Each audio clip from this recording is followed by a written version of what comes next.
Hello, I'm going to go check on a few people to get them on. I'll be right back.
Just going down.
Okay.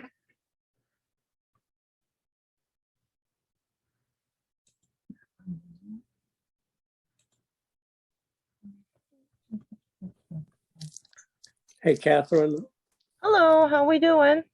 I'm doing well. I can't figure out how to put my name on this thing, so I think you can click on it to the right and then change your name. Let's look and see. Yeah, rename at the bottom if yours is set up the same as ours. So you click on the right and then at the bottom of the black box it says rename. So you can be known by other than iPad. well, I'm not having, Yours might be set up differently. yeah, I think it is. I don't see any place where it says rename. So. Okay. We know who you are. I do, and I would assume everyone else does as well. As long as you know who you are, you're good. There you go. Hey, Mike, do you have it on gallery view where you see everybody in little bitty squares? No, I do not. Should I do that? Hold on a second. Is it on speaker view where there's one big square and then little squares across the top? Nope. Now I've got it on gallery view. Okay, you're gonna be in that room tonight. So if you're in gallery view and if you hover on the upper right-hand corner of your picture, there should be 3 little dots in a blue square. Mine's blue, yours might be a different color. Well, I'm on an iPad, so If you click on those 3 dots, it should give you the option to rename. It should give you a drop-down menu to rename.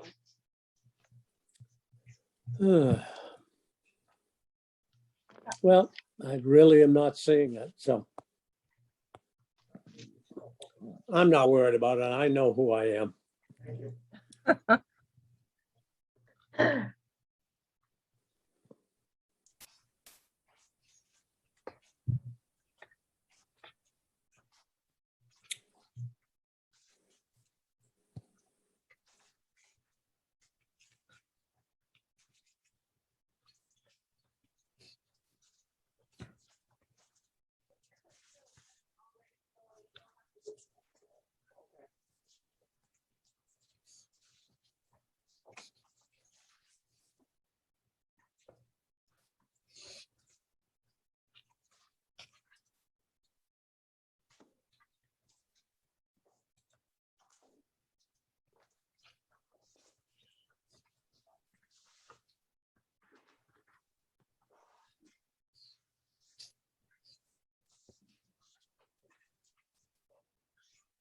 Who is listed as counselor? Catherine, do you know who that is?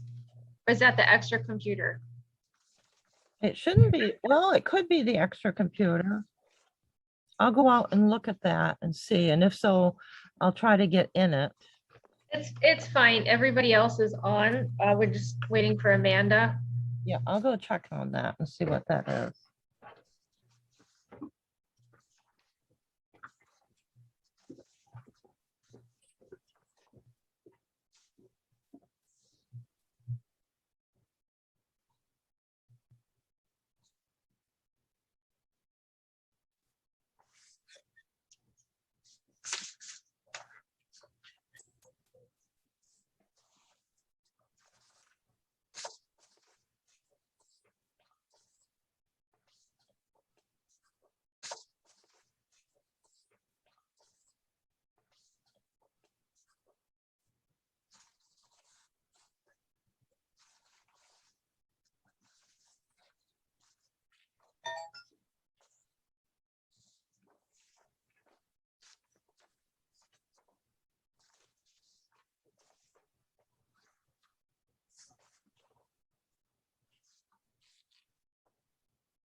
There'll be double trouble tonight.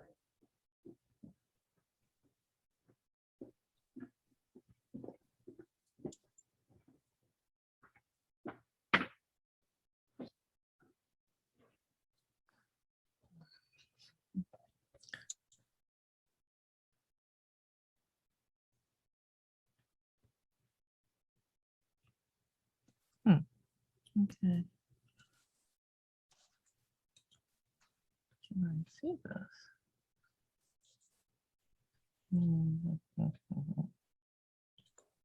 I just wanted to make Yeah. sure if there's somebody there that I called on them if, so that one disappeared.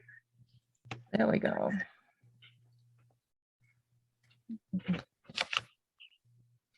And Heather, I can do the roll calls for you if you'd like. Okay. I Actually, Catherine, do you want to close your door? Because I'm getting an echo, and if I turn my audio off, then I can't actually hear. All right, very good. We'll try that. Thanks. That didn't happen last time. No, I had my audio off, but if I turn it off now, then I can't actually hear anything. I'm good. Can't eat and talk. I said I can't eat and talk.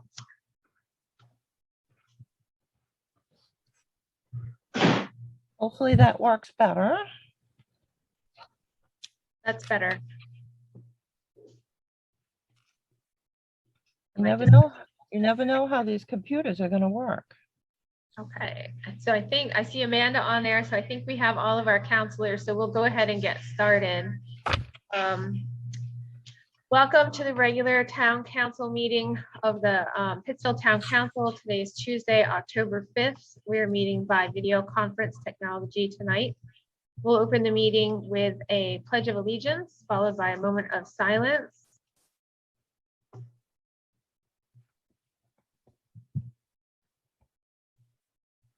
Mike, are you in custody of the flag tonight? Oh, there we go. Amanda's got it. I pledge allegiance to the to flag the flag Of of the United States of America and to the republic for which it stands, one nation, under God, indivisible, with liberty and justice for all.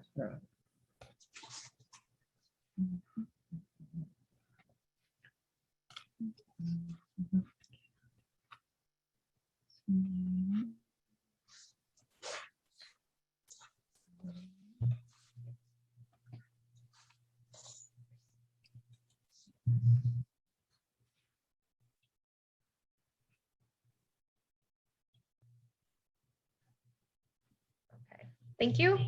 I will go on to adoption of the minutes of the regular meeting held on September 21st, 2021. Counselors, I'll look for a motion.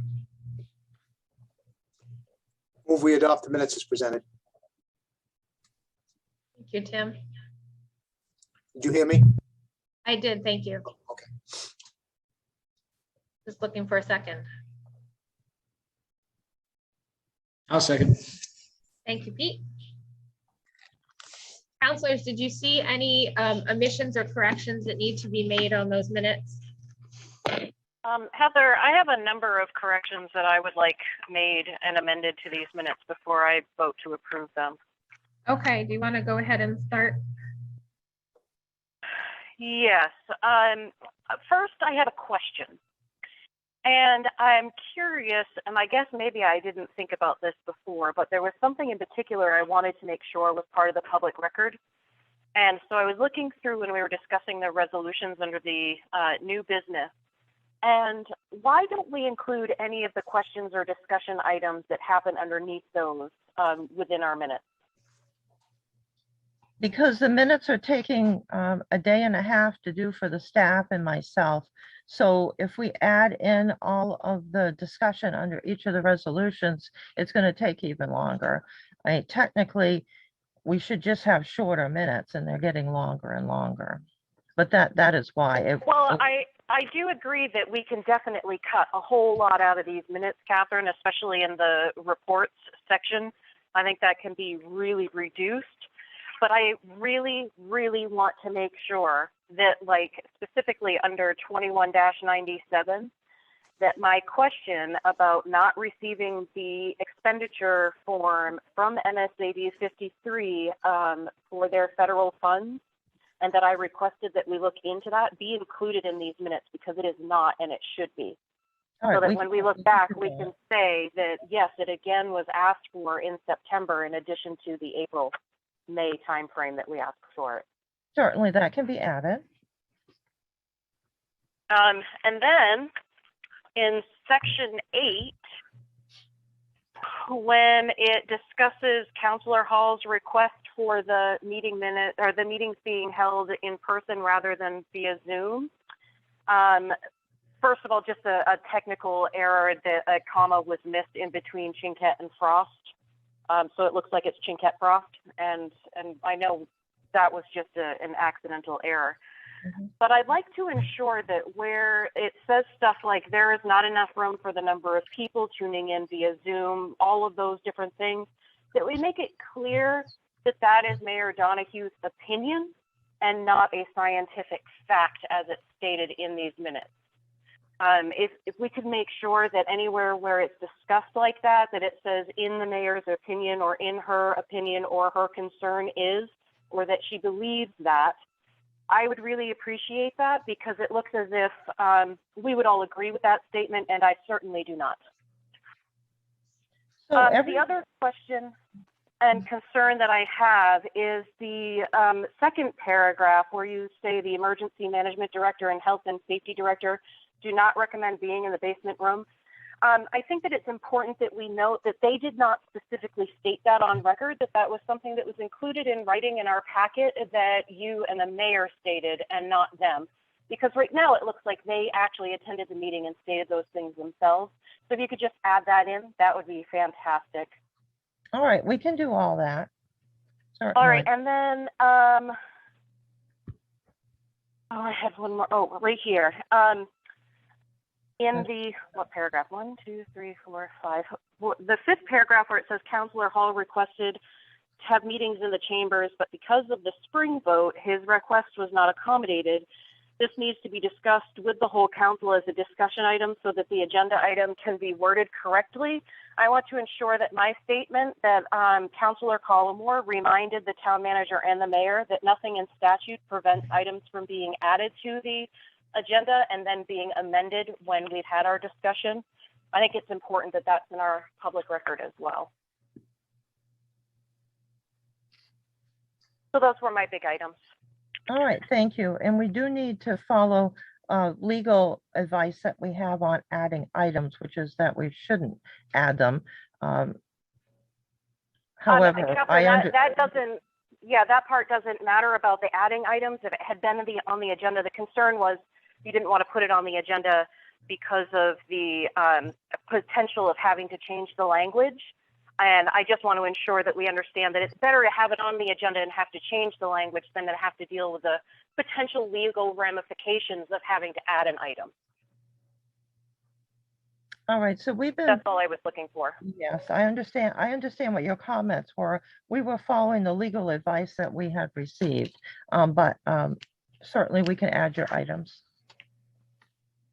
So Amanda, addressing your concerns about the minutes as far as what was my comments and what was not my comments, I think that starting a new paragraph where it says Mayor Donahue and then including the emergency management director statement, that was all information that I had presented forward. I think just the way it's spaced out makes it look like it is two separate items, but those are all items that I recall actually mentioning.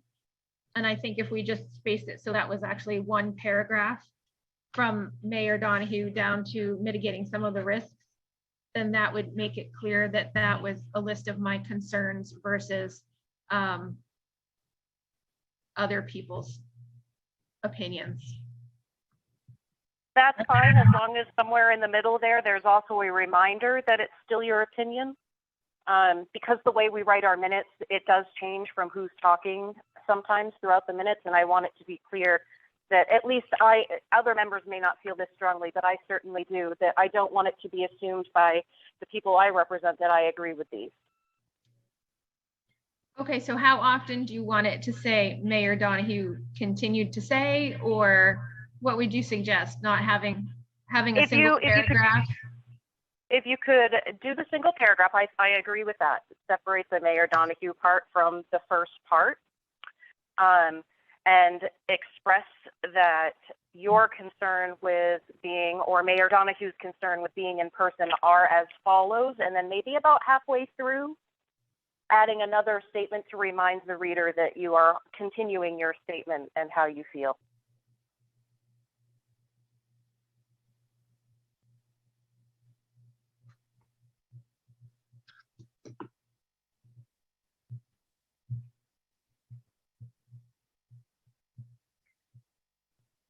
Excuse me, what I can do from now on is talk to the staff about anytime there's discussion, just have a separate paragraph for each counselor or individual, and then that might resolve this.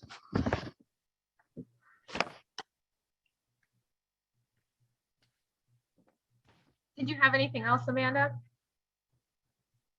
Nope, I think I covered everything that I wanted changed in here. I don't know if anybody else does.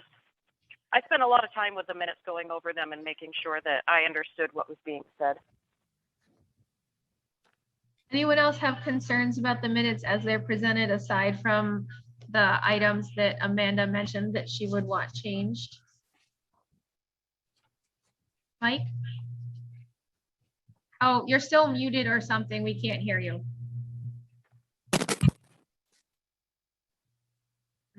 Nope.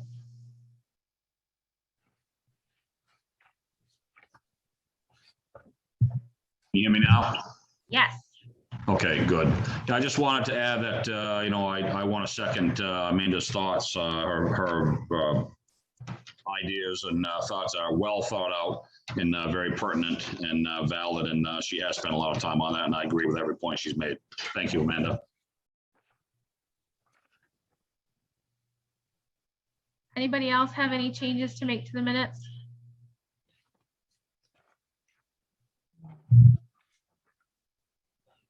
I just have one question, Heather, about procedural items.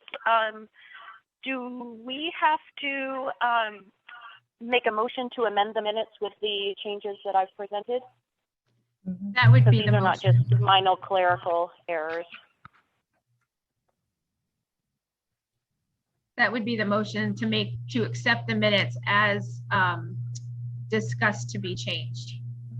And that would be what we would vote on. Okay, so do we need to make a motion to do so? Go ahead. Okay, I would like to make a motion to accept the minutes as amended during this discussion. I'll second.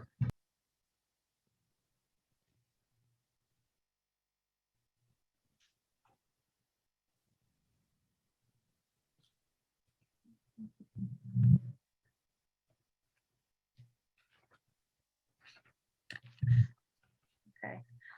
All those in favor of accepting the minutes as discussed to be amended with those grammatical errors, please say aye. We will be voting by the roll call. Counselor Collmore, Oh, hold on, my video is messed up. You can't see me. Oh, there we go. Yeah, okay. Counselor Chinchet, I vote aye. Counselor Frost, Aye. Counselor Hall, Aye. Counselor Lodgedice, Aye. and I vote aye. Thank you. Next item on the agenda, presentations, congratulations, and introductions.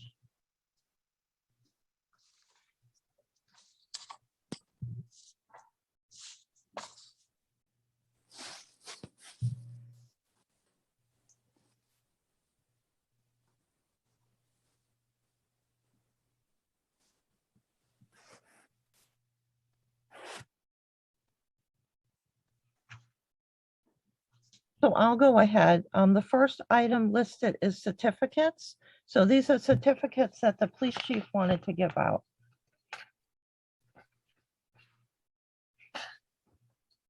And there would be 3 All certificates. right.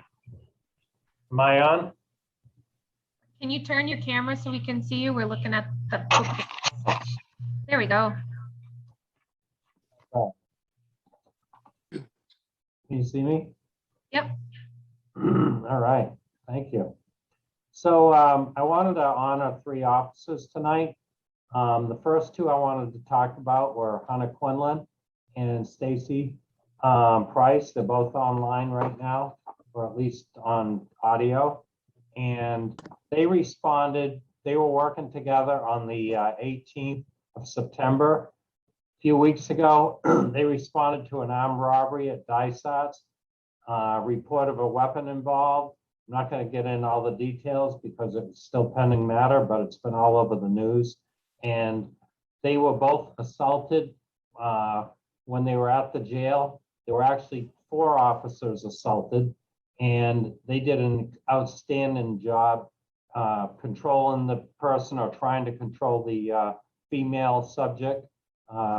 So they were both assaulted, hit.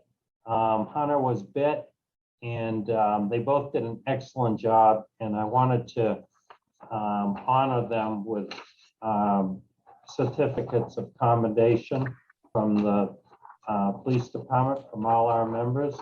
And I wish we were in person, but I hope you can see those. But I'll give them to those, I'll give them both their certificates later.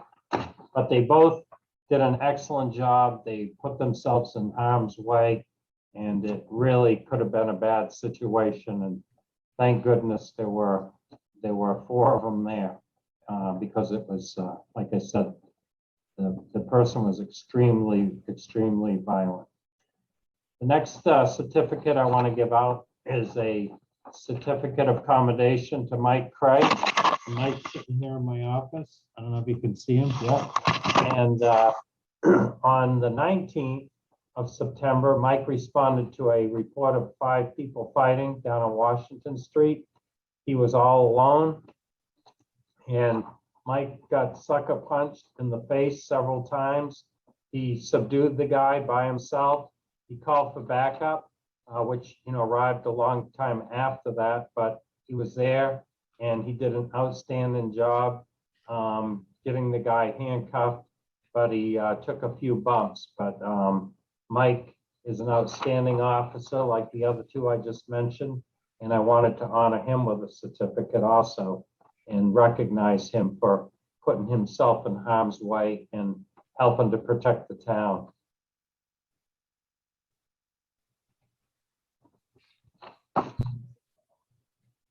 Thank you, Pete.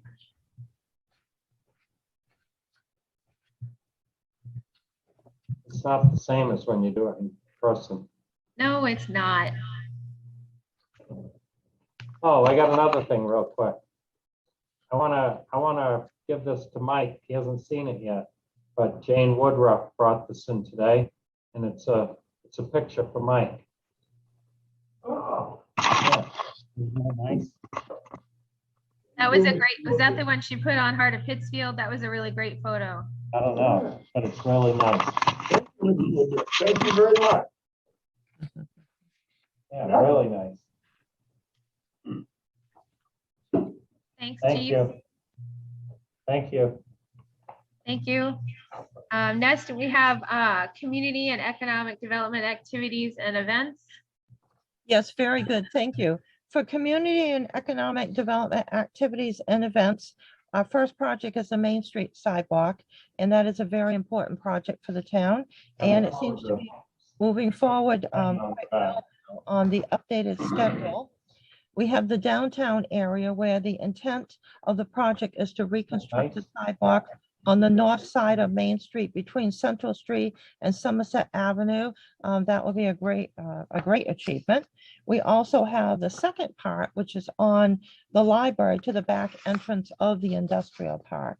So our request to the state for their project, which needs to coincide with the town's project, because of when the construction will happen and start next year, we made a request to the state of Maine to have Main and North Main Street paved prior to the closing of the plants this winter, and that was submitted to the Maine DOT.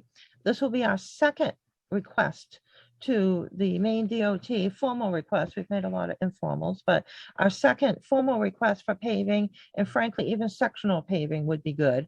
The whole roads of the whole section doesn't need to be paved, just the bad areas. But we need to be able to make it until the actual construction starts out and the digging starts up on Main Street, which will then allow the town to work on its sidewalk hand in hand with the Maine DOT. As the state is on schedule, the last schedule that they provided to the town and available to the town council, the public informational session is scheduled for October 11th, and it'll be for a couple of weeks section for citizens and interested parties to review the plans. They have a slide and informational details in an electronic display, and they put the town's project in there too. So that was really good. As the project is moving forward, the town can now move forward. As you remember, we were told, and rightly so, if we went out and dug up the sidewalk the way that we wanted to and spent the CDBG funds and didn't do it correct, the state would order us to dig up everything and fix it so that we were hand in hand with the state, and we wouldn't have done that. We need to match everything up so we can have a seamless project. We'll have a better chance of making sure that all drainage is taken care of and everything matches up. So because this has gone on for a while, the state's project has expanded from a little $700,000 project to well over $4 million, as they're going to fix a lot of issues along Main Street that they had not originally intended. The town's project has expanded from $500,000, which was the sidewalk, the streetlights, and the electrical system, to $2.1 million because we received grant and low interest loan funds to add on other work. So we can do sections of the sewer. We have a lot larger plan for the street lights and the electrical controls. So we should have sufficient funds to be able to do quite a lot of work. It'll be a whole transitional picture for the downtown and along the area by the library, MCI, and everything. There'll be a meeting at the end of the month with the town's engineering consultant and other parties to plan out our action items and to move forward with the final design. We've submitted materials to the state. They've looked those over and have no questions so far, so that's good. Next item I'll mention are airport grants. In the history of the airport grants since 2002, when we started working on the airport to update it, the town has received over $6 million toward airport improvement. We have paid either 5%, 2.5%, or 0% of those funds as our match. We've been very, very fortunate. Maine DOT has been so helpful to the town, very supportive of helping the town move forward with the airport, which we call an airport engine. The new airport hangar that we've been approved for draws in $1.4 million in federal funding, $344,000 in state funding, and $75,350 in local funding, if that. It may be less. That's a 5% match. It could be less. We also have received funding for the permitting and the stormwater controls. So putting this all together, this project is over $2.033 million, and the town's match will be less than 5%. The town has a new American Rescue Grant that we can apply for, and we have confirmed that crack sealing that we've been trying to get an answer on, whether we could use the funding for crack sealing, could be covered by the grant. It cannot. So other items need to be covered, and the list of reimbursements should work out well. Diesel, electric bills, all of regular operations can be reimbursed, and then once we're reimbursed, we should be able to then use our regular budget monies for crack sealing if so desired. On the project canopy, I will note that we have 2 project canopy grants for the planting of 30 trees along Main Street. Given that the trees that we would like to purchase are recommended by Maine DOT landscape architects are just not available, and the children cannot participate from the schools because they'll just be too close together and it's not safe. We were fortunate today to be awarded an extension through June 30th, 2022 for both grants. So that's really good and saves our money. The last item that I'll mention is that for our economic development plan, Pittsfield Economic Expansion Corporation, consisting of Michael Gray, Timothy Nichols, Gary R. Jordan Jr., Robert Stackhouse, and Heather Donahue, with the town manager as scribe and treasurer, are in charge of the economic development plan for the town. The plan is reviewed yearly, and that process will happen at the beginning of 2022 for that year. If anyone would like a copy of the plan, just let us know. Thank you so much. Thank you, Catherine. We'll go on to public hearings, and there is none. Council committees, updates from Finance Committee, Ordinance Committee, and Recycling. The Finance Committee met on the 28th of September. We reviewed the airport grants, the financial reports, the town budget process. discussed some items that needed to be sorted out in the budget. There were some police items that were either additionals and or in the operating expenses. So that needed to be sorted out. The fire department, there was discussion around the repeater and having improved service for both police and fire.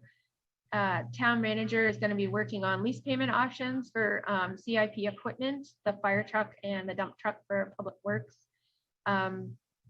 And also she reported that she did confirm with public works director regarding the sand pile, what we have existing proposed purchases for this year to make sure we'll have enough sand. We also discussed some of the library capital items, that there's some money now available in the reserves and that reserve amount can be updated because there'll be some expenditures from that this year. Jason, do you recall anything else, or Pete? Nope, I think you got it. Okay. And then the ordinance committee met on the 28th as well, actually before the finance committee. We reviewed the fireworks ordinance that Councillor Hall put together. And he also had new program information for permitting process for the possible permits that we were looking at establishing. Jason's going to follow up with a couple communities that are actually using that program, as well as Bernard. One of the issues that was outstanding was spacing away from buildings, being able to send off fireworks, and also addressing Councillor Collimore's concerns about changing the red flag language into more standard fire permitting language instead. I believe our next meeting is the 26th. Does that sound, I didn't write it down. Does that sound right? I was looking at the calendar, the budget calendar, and that's the last Tuesday of the month. It is the 26th. Yes, we have two. We have the council budget workshop on the 26th. We don't have an ordinance committee meeting scheduled for that day. We originally did. But if we need to fit one in, we can. So the council workshop is going to start at 6:30. Yes. Would we want to try and do 5:30 for the ordinance committee if we're just going to review those couple items? That should work out fine as long as it fits schedules. It's a few weeks away, so Jason and Pete, if you want to check your schedules and see what that looks like, we can confirm at the next meeting.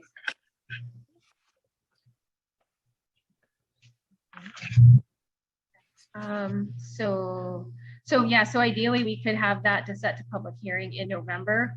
The first, if we finish the language at the end of October, we'd be able to send it to the full council the first week of November, and then have a public hearing the second meeting in November. Unless we want to hold it over and do it when we do the budgeting and not have to pay for advertising for two sets of public hearings. But we can kind of work through those logistics as we go. That's all I had for that. And Tim, the recycling committee, do they have a meeting coming up soon? Oh, you're muted.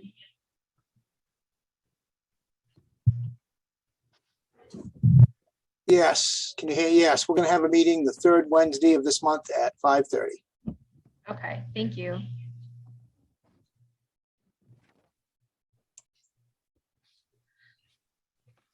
All right, so we'll go on to, are there any other board or committee updates?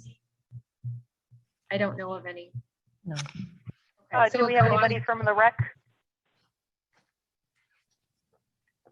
We haven't heard an update from the rec committee in a while. I wondered if we have anybody from there that can give us an update. I thought Catherine gave us an update at the last meeting. And I don't know, have they had? They met since then, because they had a meeting the day after our town council meeting. Oh, I was thinking it was the day before. They did meet. They did meet. However, I had two other meetings going, so I could not attend that. I set the meeting up for them so they could meet. Do we have somebody on from the rec committee that can give us an update? This is Ben Hall. I'm on if you want me to give an update. Sure, go ahead, Ben, on the spot. Yeah, great. Ben Hall, Town of Pittsfield, rec director, excuse me, rec committee chair, I guess. We did meet a few weeks back, and really the focus was on just fall rec update and talking budget for 2022 recommendations. And we do have, I'm not sure if Shannon shot that over to you yet, Catherine. We did kind of wrap up our proposed budget, which is pretty much in line with last year's, with just a few things moved around.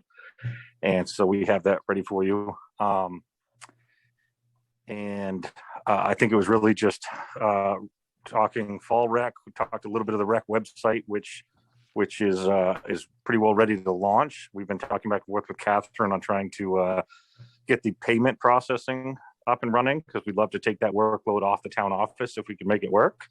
And with the Trio system there, and it would really, I think it would benefit the townsfolk as well, save them having to come into the office, and especially right now, right? To register and pay online. And that was really the highlights of the last rec meeting. Thanks, Ben.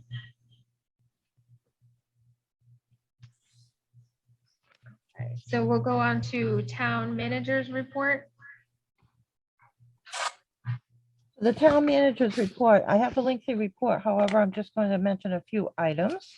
One, notice to Pittsfield Water Department customers on the hydrant flushing.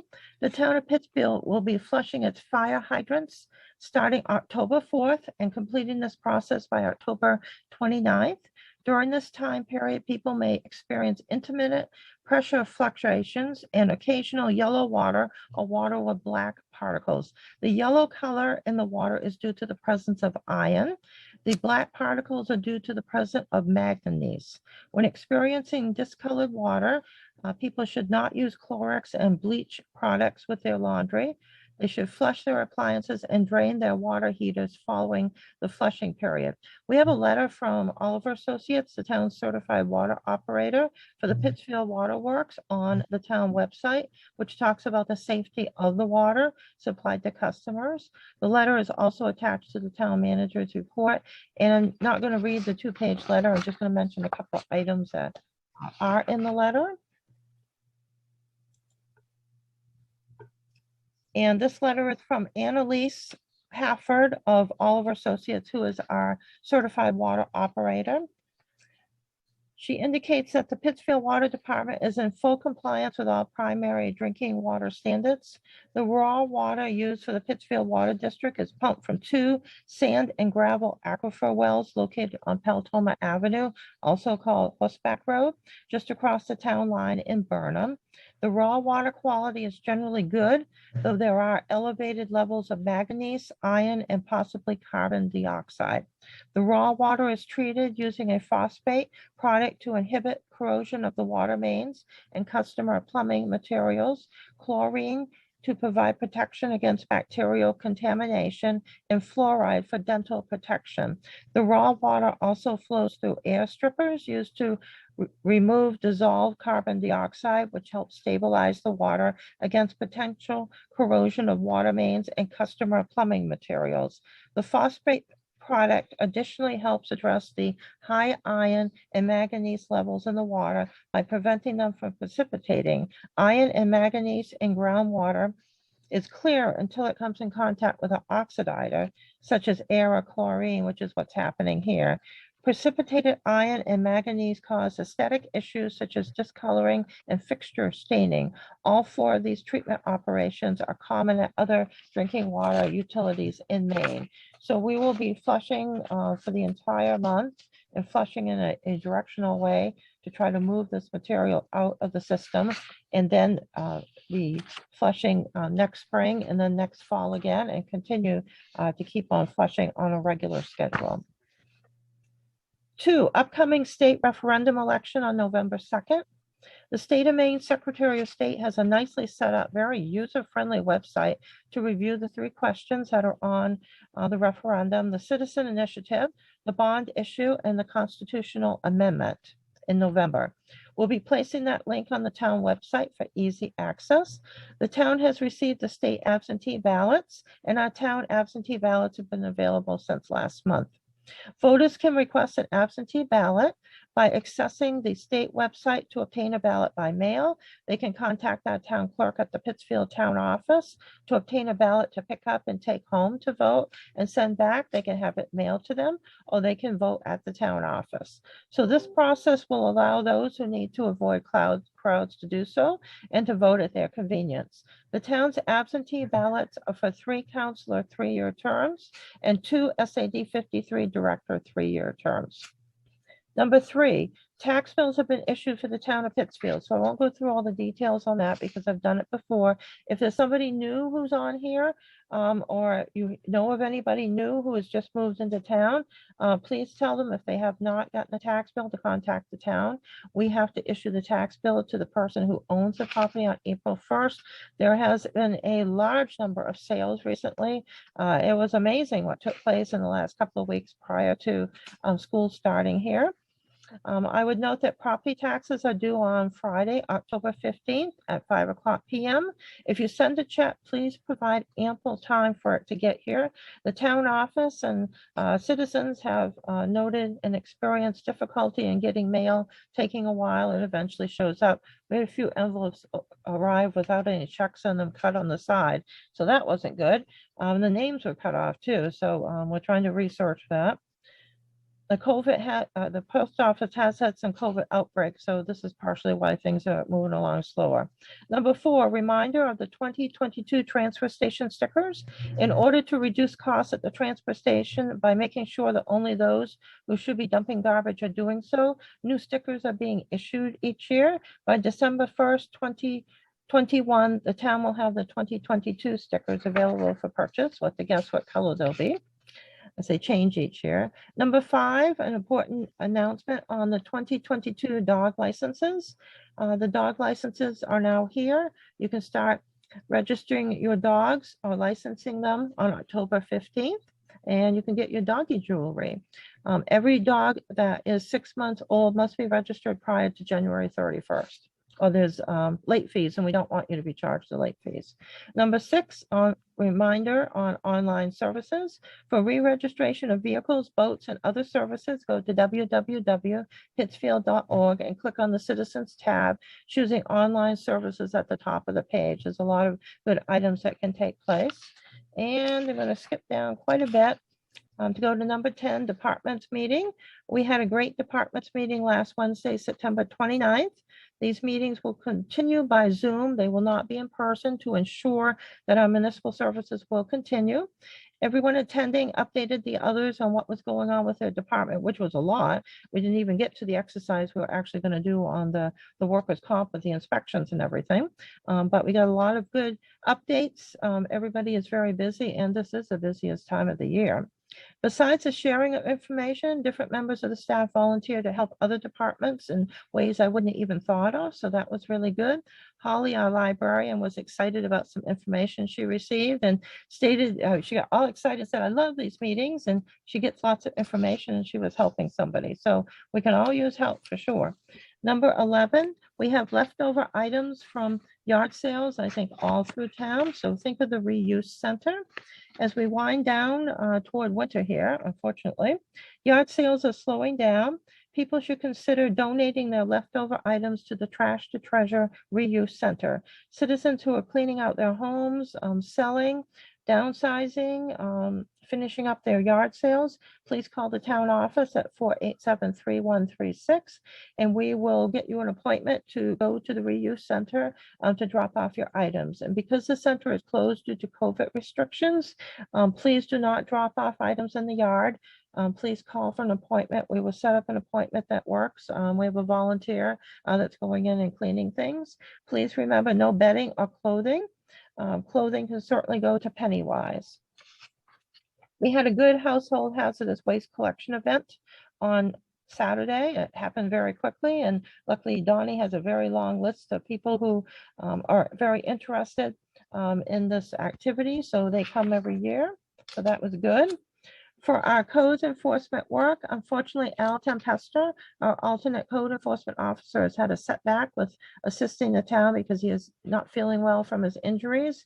He's still quite banged up from his fall. He broke multiple items. So Steve Seekins has come back to assist the new code enforcement officer, Bob Gagan. A letter was issued to the owners of the Washington Street property following up on the notices that I had done previously. And I'm not a code officer, so we have to have a code officer do these. The owners were given 17 days to provide the CEO with a plan to either bring the home into code compliance or demolish the building. So if there's no response, and in my opinion, I'm not a code officer, there seems to be quite a few issues there that the building could be condemned. So to do this legally, we need a certified code enforcement officer to follow through on the process. So we will work on this. I did want to note, I know I've submitted having a full-time code officer in the past and it hasn't been approved because of the monies, and I do understand that. But it's coming to the point where we do need one. There may be another option because the Kennebec Valley Council of Governments is back looking at providing code enforcement officer services. And frankly, they could provide 2 certified code officers for the county here for all the towns that need help. So that's something that I'll keep on top of. And then skipping down to the end here. Number 21, a summer highway paving program. I just want to remind anybody who has any suggestions on the very small paving jobs should contact Don Shute, Public Works Director, or myself so we can check those out, make sure those locations would work. We have a little bit of money left in the Public Works budget because they've been very conservative and frugal and done a lot of work, impressive work. The pricing for paving was very good. So if we can get a few little places in that we can actually do that will save that section of road, that would be good and very good. Anyone with drainage or culvert issues, please contact Don Shute at transferstation@pittsfield.org or town manager at pittsfield.org. We are expanding the list of areas that we have to watch out for with heavy rains and preparing information for future public works budgets. And then quickly, there were some items that took place at a prior meeting that we need to provide some information on. I will do this very quickly. I just wanted to note that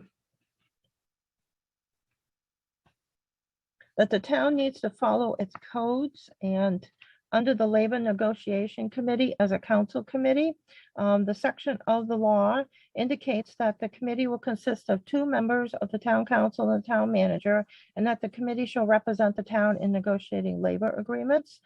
The police chief's job description was updated in 2018, in which the notation about a negotiation and planning committee was deleted, as it was confusing, certainly, and it related to committees that had existed in the 1990s. Even if we leave that in and recognize the job description of the police chief under which he was hired, according to the town attorney, this provision cannot be amended by a job description with contrary language. It can only be amended through an ordinance amendment adopted by a vote of 4 members of the town council. Since the town's ordinances establish its procedures in this area, the town did not violate its procedures by not having the police chief participate in labor negotiations with the union. It would have been a violation of the ordinance for the chief to participate, since the ordinance does not provide for anyone other than the 2 councilors and the town manager to participate. And frankly, none of us really want to participate, but we are listed in the ordinance. I'm the This is- only chief in Maine that doesn't. Yeah, this is why we had several meetings with the police chief so he could review in detail all of his recommendations. And the mayor did try to explain that out at the meeting. This is what is in the ordinance, and the ordinance, of course, can be changed, but that is what we have and have had since the 1990s. And I also wanted to note that the second item is a letter was printed in the Morning Sentinel from 3 of the 4 full-time officers of the Pittsfield Police Department dated September 15th. It was purportedly sent to the town council, although some of the councilors did not receive it from the police, but we did get that letter around to everyone.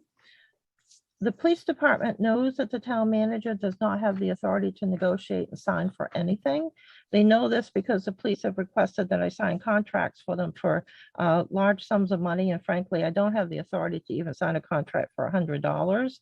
So this letter did create a lot of confusion, and that confusion has been going on at the town office with people asking why the town manager will not let the police chief have officers, will not give the police chief money and so forth. And so first, I just wanted to note that a town manager does not hire police officers. That is a duty and responsibility of a police chief. I've never hired a police officer.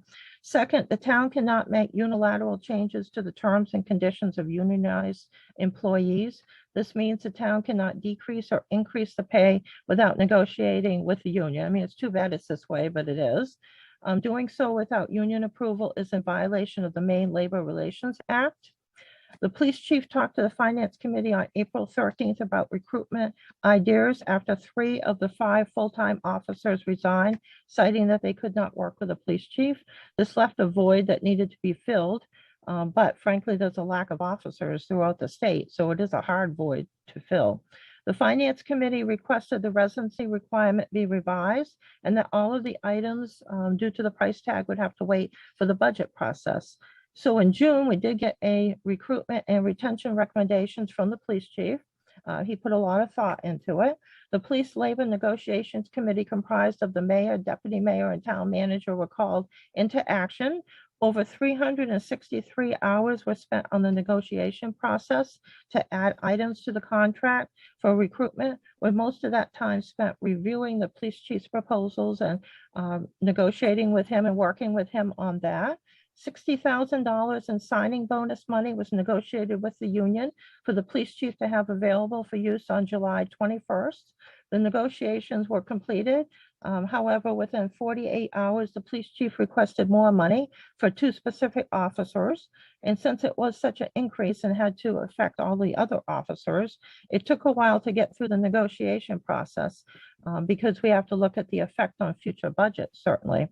There will be a large increase on the future budget of approximately $107,000 that was presented to the town council and voted in on September 21st. The material prepared for and used specifically and exclusively in preparation for negotiations, including the development of bargaining proposals to be made and the review of proposals received by a public employer, which is the town, by collective bargaining with its employees and their designated representative, is confidential by statute. Unfortunately, materials did get released by other than Police Labor Negotiation Committee, and that has caused some issues. So as we go forward and likely go back to negotiations, all information has to be kept confidential under the state law. And in terms of hearing about roadblocks, the town unfortunately has a lot of regulations, state code, town code and everything. So we do have to follow those, because if we don't, what we do will be void. Thank you. Do we get to talk about any of this? All right, that's the end of my report. Thank you. Sorry, I was muted. Mike, you have your hand up.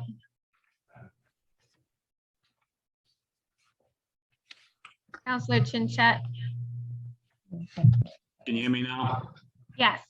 Yeah, a couple questions, Catherine. How often are the department head meetings held? Well, I've had 16 or 17 department head meetings. We have very few large ones because of COVID, but we have smaller ones with several different departments. Okay, how often are they held? That's what I asked. Well, there depends on the departments. There's been a lot of smaller ones. There's been a couple of larger ones, but because of COVID, we did shut down the larger ones for a while. But unfortunately, COVID is here to stay for a while, so we're going to have to work around that. And the way to do that is to use a Zoom on a monthly basis. So do you have them once a week, once a month, once a quarter? All right, so going forward, the department head meetings of all departments will be once a month, but the smaller meetings will take place as items take place. So there could be 2 or 3 a month, it could be 1, it could be 7. It depends on the items, they're subject specific. Okay, very good. Thank you. Roundabout way to get to that. Hey, another question. I have a copy of the town manager report in my hand here, and nowhere in there was there any information on the police department negotiations or anything that was, as far as I'm concerned, old news. I'm kind of curious why you spent 15 minutes talking about something that's not on the report or something that's already been done in the past. Why did we waste time on that? Yes, we put this into the record so that people could hear the answers to all the questions that have been coming into the town office. So it's not on the town manager report, so it's a freestyle.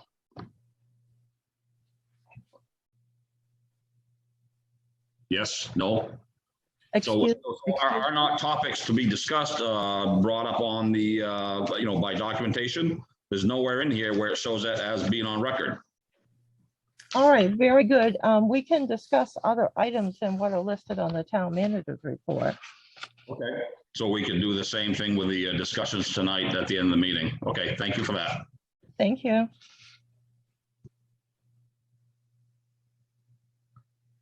All right, we are going to move on to new business.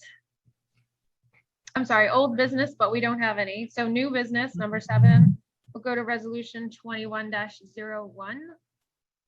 Resolution 21-101, resolved that the town council approve the town of Pittsfield Town Council meeting protocol to address determining the status of meetings in person by video conferencing such as Zoom or a combination of these procedures dated October 5th, 2021.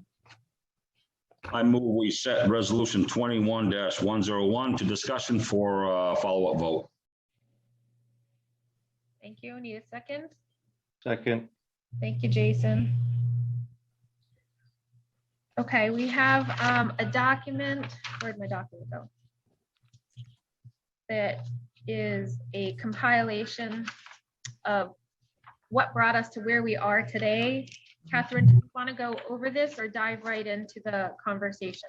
Can I 1 second, please? I'd rather have Councilor Hall set up this resolution. He's the one that brought it forward. He can probably clarify a lot of information and kind of focus a bit more if he started out.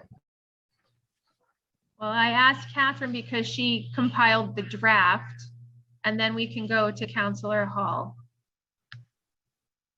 Go ahead, Catherine. So basically, in accordance with the town council's direction, we put together everything that had taken place and put it into what could be viewed as a neutral document, which lists all of the steps that we've gone through to get to the point where we're at. So you can see what is in the record for the decisions, and then you can change it in any way that you would like. So we went through all of the motions, wrote this up regarding what has been taking place in the record, and then how the staff has been operating and what they have been doing. There were a few changes made so that when information is looked at on the federal site, that we would do it on a Wednesday rather than a Friday, so that could help with the council meetings. So of course, this is for anything that you would like to do. We put together the basis. We have the fire chief, who is our EMA director, and we have the health officer and safety officer, Don Shute, available too, along with Bernard, for any questions. Thank you. Jason, did you want to hop in before we go to Bernard and Donnie, or? I can either hop in now or after them. It doesn't matter to me. Well, why don't you go ahead since we have you unmuted? Alrighty. So I might be a little winded here, but I'm gonna try to be to the point. Resolution 2101 is really not necessary. We already have resolution 2105 in place. That resolution was set forth for a public hearing and passed back in I think it was August 17th. At that time, we accepted the one MRSA 403B, which is basically MMA's draft that for what we will follow for remote participation.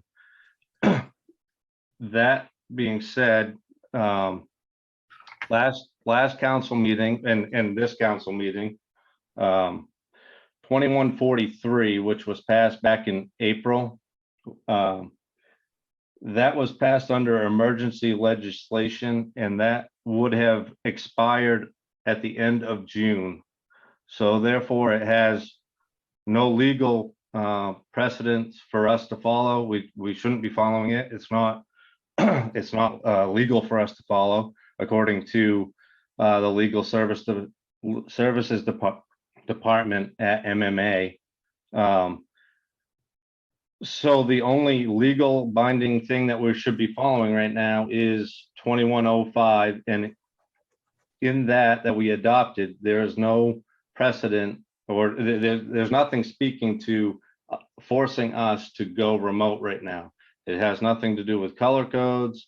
Nothing in there spoke to ventilation of the council chambers, although I tend to believe the fire chief and Donnie, our health guy, that the ventilation down there is probably non-existent. That doesn't mean that we can't be in there. We're socially distanced. There's plenty of, you can be 6 feet apart in there for most of these meetings. There are other options. We've talked about this in the past. You could go to a gym. We just last Friday, we got Pete Vigu to offer up the Chimbro Institute for us to be there in person. It holds 50 people comfortably, 6 feet apart. If people were masked and vaccinated, they could probably be a little closer. I don't know the ins and outs of every one of those rules. I'm guessing 2 masked people that are both vaccinated, you could probably be within 3 feet of each other in a space like that. It also has excellent audio, excellent video. It would provide us a great spot to be in person. But back to the point of whether we go remote or not remote, the only thing that we have in place legally right now is 2105, which is the 403B, which actually states that we are expected to be in person. I'd have to, let me look here. I'd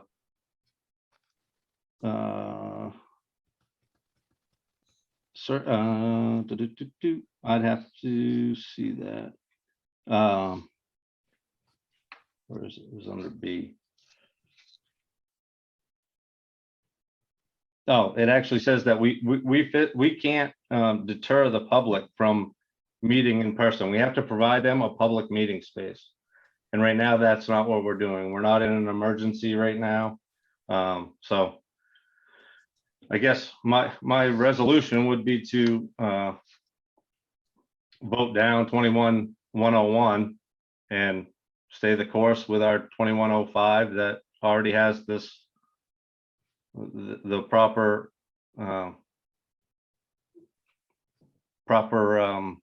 ordinance in place.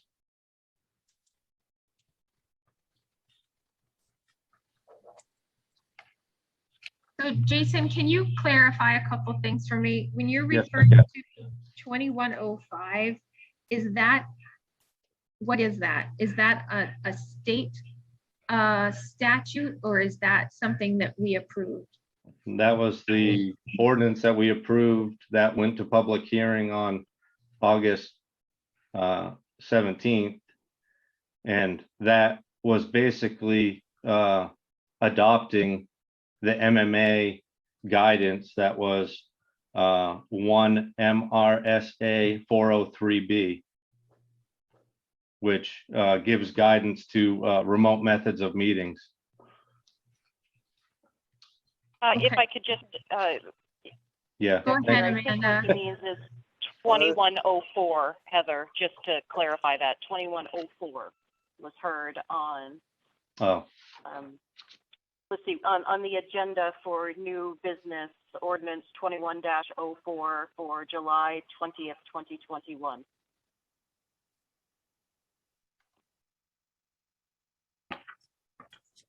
I guess that's what was throwing me, was that it was such a low number. I was trying to figure out where that fit in, but So that was the first one, Heather. And then after that, at the meeting of August 3rd, 2021, we had an ordinance 21-05, and that was setting it to public hearing.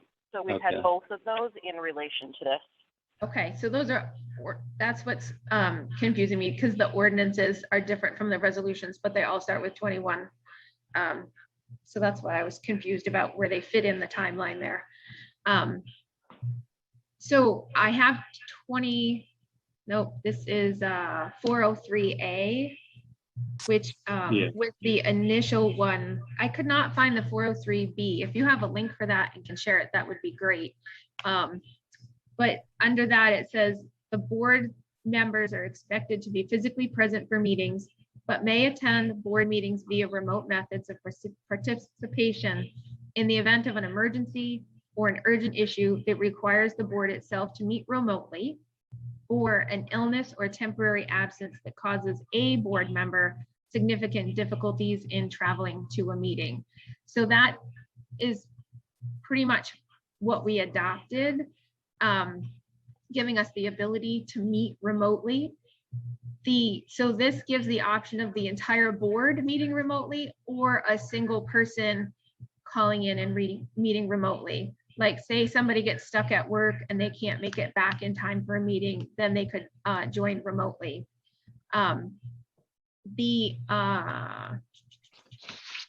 It also went on to say what you were talking about, and the proposal to use the Chimbro Institute was a very generous offer, but it also included the option of only the council meeting in that room and not having the public be in that room. And that is not in the spirit of this, and would probably run us afoul of some legal issues by not providing that public space.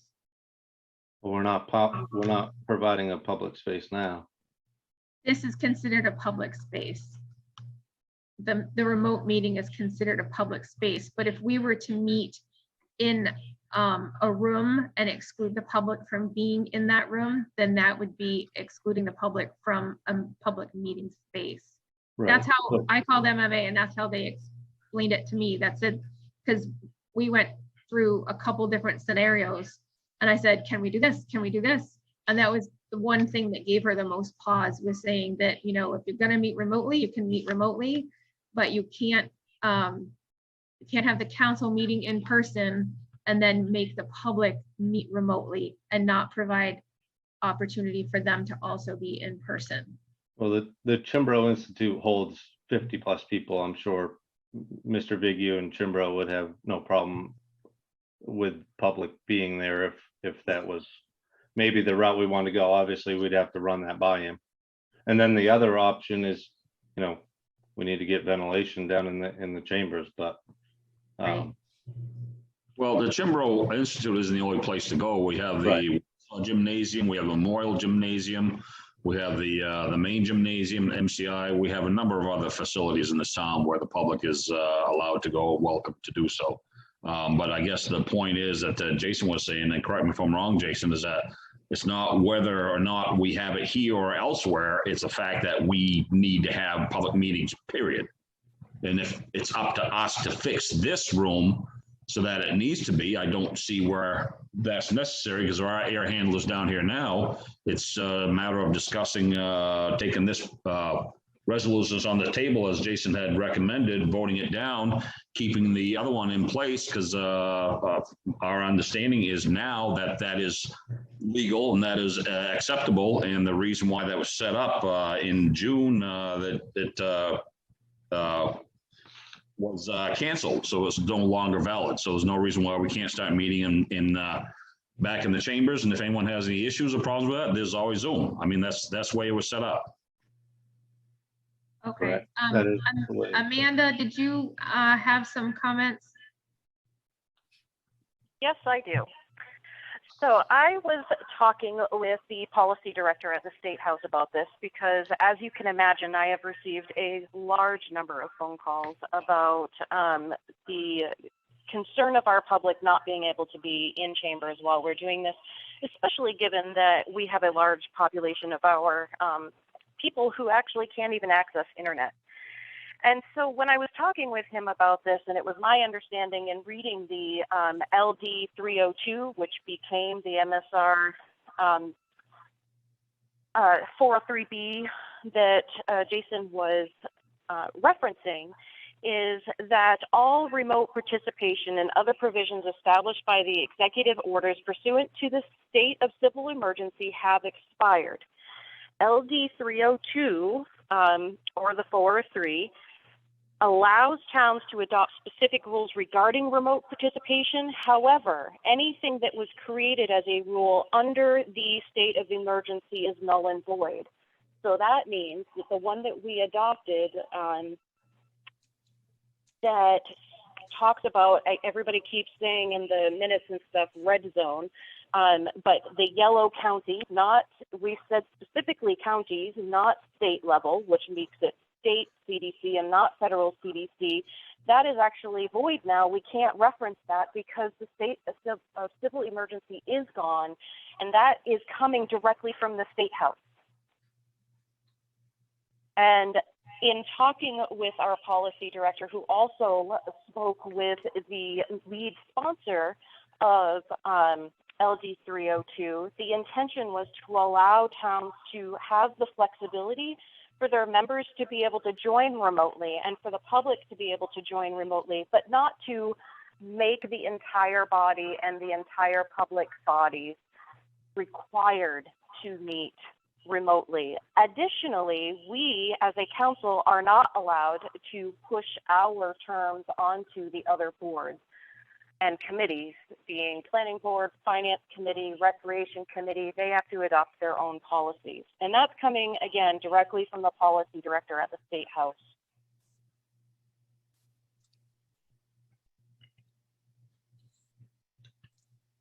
Nice work, Amanda. So at this point, can we have Bernard and Donnie chime in as far as what the status is of the room downstairs and progress on how we can make that a more hospitable place to have a group gathering?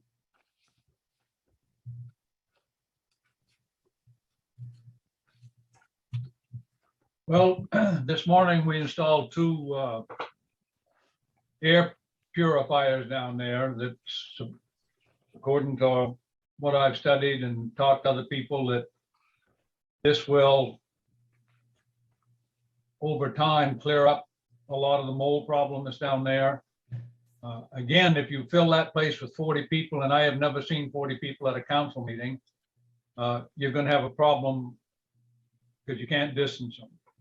And I believe that the recommendation is still, if you can't distance, you need to wear a mask. And that seems to be the problem. Nobody wants to wear a mask. And so I guess you're going to do what you want to do, but my recommendation is that you at least keep this Zoom in place for those who don't want to subject themselves to people breathing all over them. Bernard, what is the regular capacity of that room downstairs? Do you know offhand? I don't remember. I'd have to measure it and figure it again. I can't remember what it is.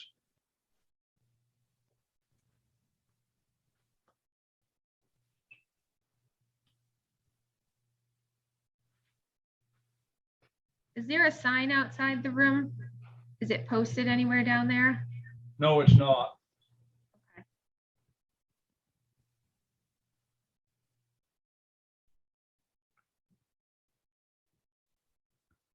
Heather, just so that you and the public can see, this is one of the 2 things that were installed in this room. Sure. And those were installed this morning. Yes, they were put in this morning. I can tell you that they do make you cold, so wear a hoodie when you're in here. Mhm, mhm.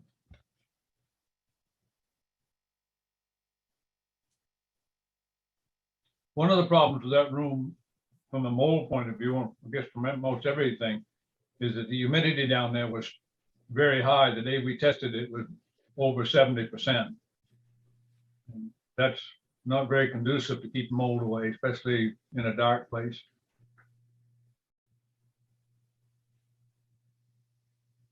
I got a question, a couple quick questions. Donnie and Bernard. Yes, so basically, if this opens back up to the public, they're gonna have to still socially distance and wear a mask, and they're gonna have to be 6 feet apart. Is that correct? That is the recommendation at this time, Okay. which means you aren't going to get 40 people in that room to have a meeting. The other thing I had, and it's just, I like to see that in writing from the state that Amanda had, because it's always good to have recommendations from the state in writing here, because citizenry have questions.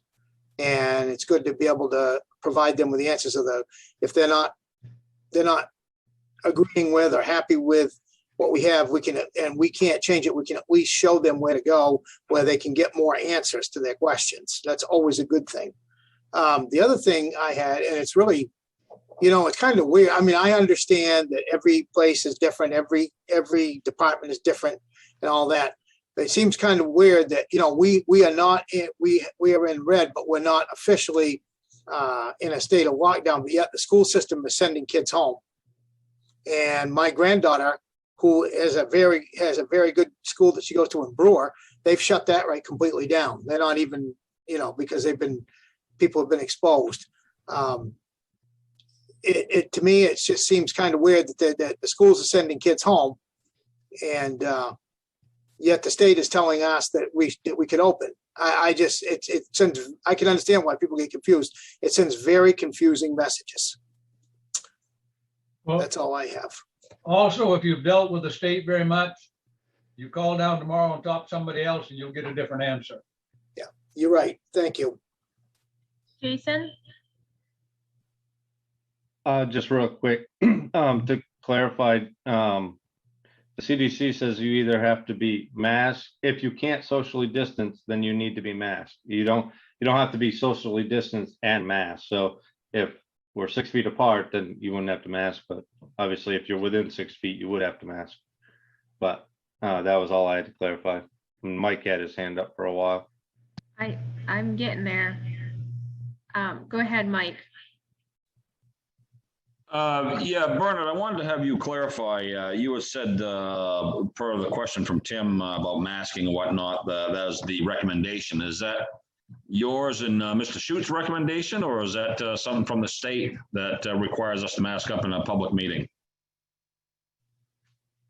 I believe that the recommendation for both federal and state CDC is that if you cannot socially distance in a meeting, that you wear a mask.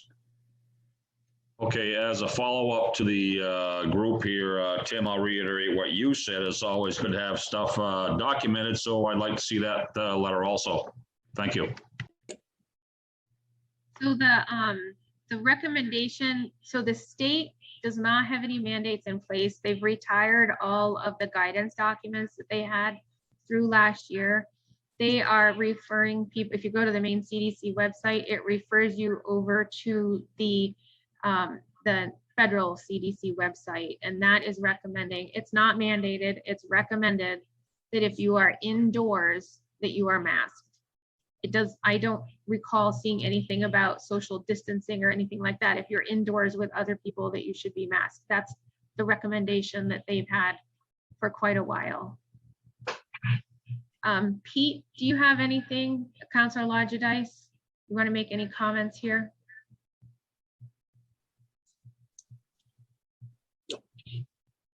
You're muted. There you go. There you go. Yeah, no.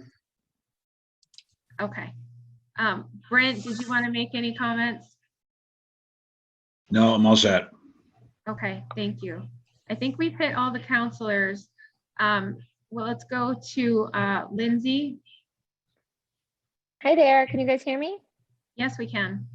Hi, I just wanted to weigh in as someone who's working in our school district right now and who's lives and breathes with the CDC guidance. I think that there's probably a middle ground that is appropriate in terms of allowing the community. Oh my gosh, I'm sorry, my kitten's attacking me. So yes, it's a layered strategy is what's recommended. So whenever distancing can't be achieved, masking is appropriate, as well as increased ventilation.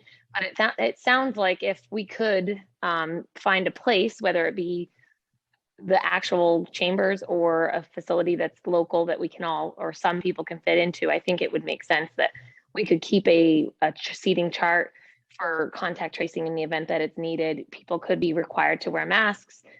And then, of course, if you found a space big enough, you could certainly try to distance as well.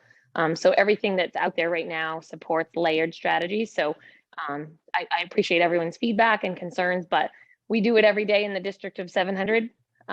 We have kids in classrooms, they wear masks, it works out, and for sure in-person experiences tend to be better. So as a nurse that's working every day with COVID, and I think there's a way you guys could find the middle ground on this one, but that's just my 2 cents. I think Lindsay has a good point about using all the tools that we have in the toolbox, and that, you know, the Zoom is only one of them. And it sounds like we're on our way with the second one with the ionization machines being installed this morning. Jason, do you want to go ahead? Then we'll go to Donnie. Yeah, just right quick. Obviously, if there's a mold issue down in that basement, I don't think that's really a good situation for anybody either. So I would elevate that to a more concerning level. That's just me, though. I don't think he said that they found any mold. I think it was just the conditions are there Okay. because of the high Sorry. humidity. Okay. Sorry about that. Is that correct, Donnie? I don't remember anybody saying we found mold. Yeah, at this point, it's just a high humidity and the conditions could be right downstairs to actually spurn that mold. But I'll try to be real quick. Amanda's correct. After the emergency order was dropped, we've gone to more of a recommendation sort of thing for public meetings and public space. So one of the things you have to look at is the square footage of that room downstairs in the council chambers. I think the overall capacity at one time, there was 5 rows of 8 seats in there. There could be allowed 40 people plus the councilors, the mayor, and whoever else was allowed to participate by fire code, but that may have changed. That would be Bernie's area of expertise, and he probably could find that somewhere. But again, everything that we're doing now is a recommendation, and everything that's coming out of the federal CDC and the main CDC is a recommendation for 6-foot spacing indoors. And if you can't do that, you should be wearing a mask. One of the things that we were trying to hope to do was getting to the air filtration and ionization machines down there to cover the square footage that's downstairs, was in hopes of getting the ability to have people to have a public meeting. In that public meeting space, obviously 40 people is a little too much. I don't know what there was for seating down there for the 6-foot spacing. I don't know if there was 6 chairs down there, but with the new technology we've got downstairs, we can look at the square footage, look if we got the masking happening downstairs. It's not unheard of to have 12 or 15 people down there, maybe based on square footage. And we obviously do not want to have anybody think that we're trying not to have a public meeting. This Zoom works good for me. I will tell you that the numbers, if anybody's looking at the CDC website, are a lot higher this year than they were last year. There's a lot of kids getting sent home from local schools, and they're getting sent home and told to quarantine, and then their brothers and sisters are allowed to go back to school the next day in the same household. So a lot of this isn't making much sense to me as far as that goes. But we ought to be taking some precautions. If you think this stuff is not real, I just had a dear friend of mine from Heartland Fire last week passed away at 55 from COVID. So it is here, and we do need to find some middle ground. I believe we find some middle ground, still can have some meetings, and the people who are immunocompromised, I think, again, have the opportunity to do it by Zoom. But I just think that a little common sense goes a long ways here. So if you ask my recommendation, I don't think we ought to be packing that council chambers with a bunch of people. I think that there might be some liability issues if somebody got sick, or if a bunch of us got sick down there. I don't think it would at least be bad PR for us. So try to do our best to keep everybody safe. And that's all I got to say. So Donnie, can you, I guess my biggest concern with all of this is that we have our immediate concerns now of being able to meet in person, but we also have to take like a longer term strategy look at this, because COVID's not going away. And I'm very nervous about not having any type of like emergency fail-safe in place that if things blow up when we're looking at the holidays, the CDC is already recommending people not have in-person holidays again for Thanksgiving at least, because of the numbers. I feel like we need to have, like Lindsay was saying, like a multifaceted approach to this. Like, what can we do in the immediate, but at the same time, how can we plan for worst case scenario, keeping things going at the same time, keeping people informed. I would love to see some actual numbers of how many people we can put in that room with the 6 foot spacing. And I'm assuming 6 foot spacing because there is no masking mandate right now. It's only recommendation, and people will not wear masks or shields. So we have to just assume that everybody is not going to be masked and go on our capacity limits as that, and maybe set a new capacity limit for that room based on the conditions that we're in now.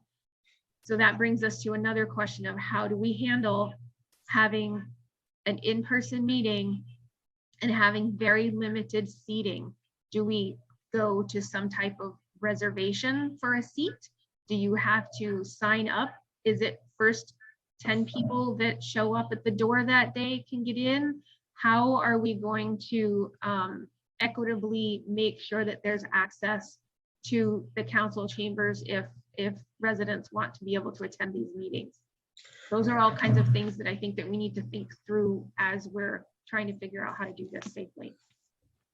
Yeah, I agree. And one of the things that could be done too is if you look, and we could say the capacity could be 15, as we could also do, somebody could do screening before to make sure that the people that are coming in there understand what the rules are. But I think that, yeah, we definitely need to have some documentation.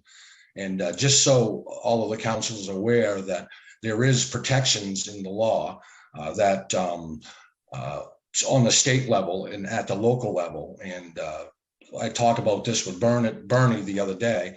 I mean, if Bernard Williams invokes Title 37B as a local EMA director, he can restrict anybody from having a meeting, period. It becomes legal law at that point for the local municipality. And I don't think we've ever done that. I don't even think that I've heard my grandfather ever say they've ever had to use that, even during wartime. But I mean, I think here it's just a lot of common sense, and I think we get something documented. And I like to see people. I don't like this idea of people being not able to communicate very well myself. So I think that there is a medium ground, and we probably ought to work on something to make it happen. Mike, let's go to you. Yeah, thank you. Donnie, could you tell me that number again of that ordinance that you said would be invoked by Bernard to keep everyone home? Well, that would be Title 37B under Maine state law. As an EMA director, a local EMA director, he can deem something an emergency, and he can use everything in his power to make sure that during that emergency, of course, you'd have to have some documentation and have some gumption behind it to be able to do that. And like I said, during wartime and stuff like that, I've never heard that invoked, but it's definitely a power that nobody wants to use. So you're telling me that the governor of the state makes this decision, Yep. By the voters that put her in there, yet the fire chief of Pittsfield, Maine has the power to overrule the governor? Is that what you're telling me? He has a power for the community. You guys have appointed him as the EMA director. So if it's the best interest in during an emergency, he can do that. That's correct. Can you provide some documentation as to what constitutes an emergency, what guidelines this person would have to go by? I think it's right in that Title 37B, Mike. You'd be able to look at whatever they are there. So Okay. if we had a massive outbreak and 90% of the population got sick or something, I think that probably the state would be involved in it too. But I would think that. Yeah, understood. Another kind of comment I want to make here, you had used the word liability when you first talked. That was kind of a dangerous word to use, don't you think? I mean, there is no liability that we would be liable for if we allowed public access to this building. Well, I think what I'm saying is that we should have some sort of monitoring. If somebody's coughing and comes in and sweating and you were allowing them to go into a public space, and the question of them coming in, they were sick to begin with, I think there could be, yes. Well, Well, you know, there are people who are allergic to perfume. That could have. There is. Yeah, There is.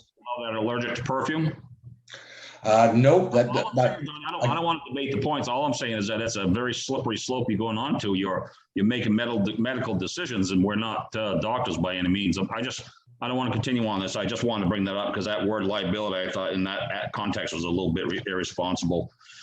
So the other thing I wanted to mention that it sounds like the conversation is going to, you know, where we're going to have it. And I said 3 years ago, and I've said 3 times this meeting, and I said several times before, this is not the only place in town we can go to. A simple phone call to the superintendent or the principal of Warsaw. That's a huge gym. We put 100 people in there and be 20 feet apart.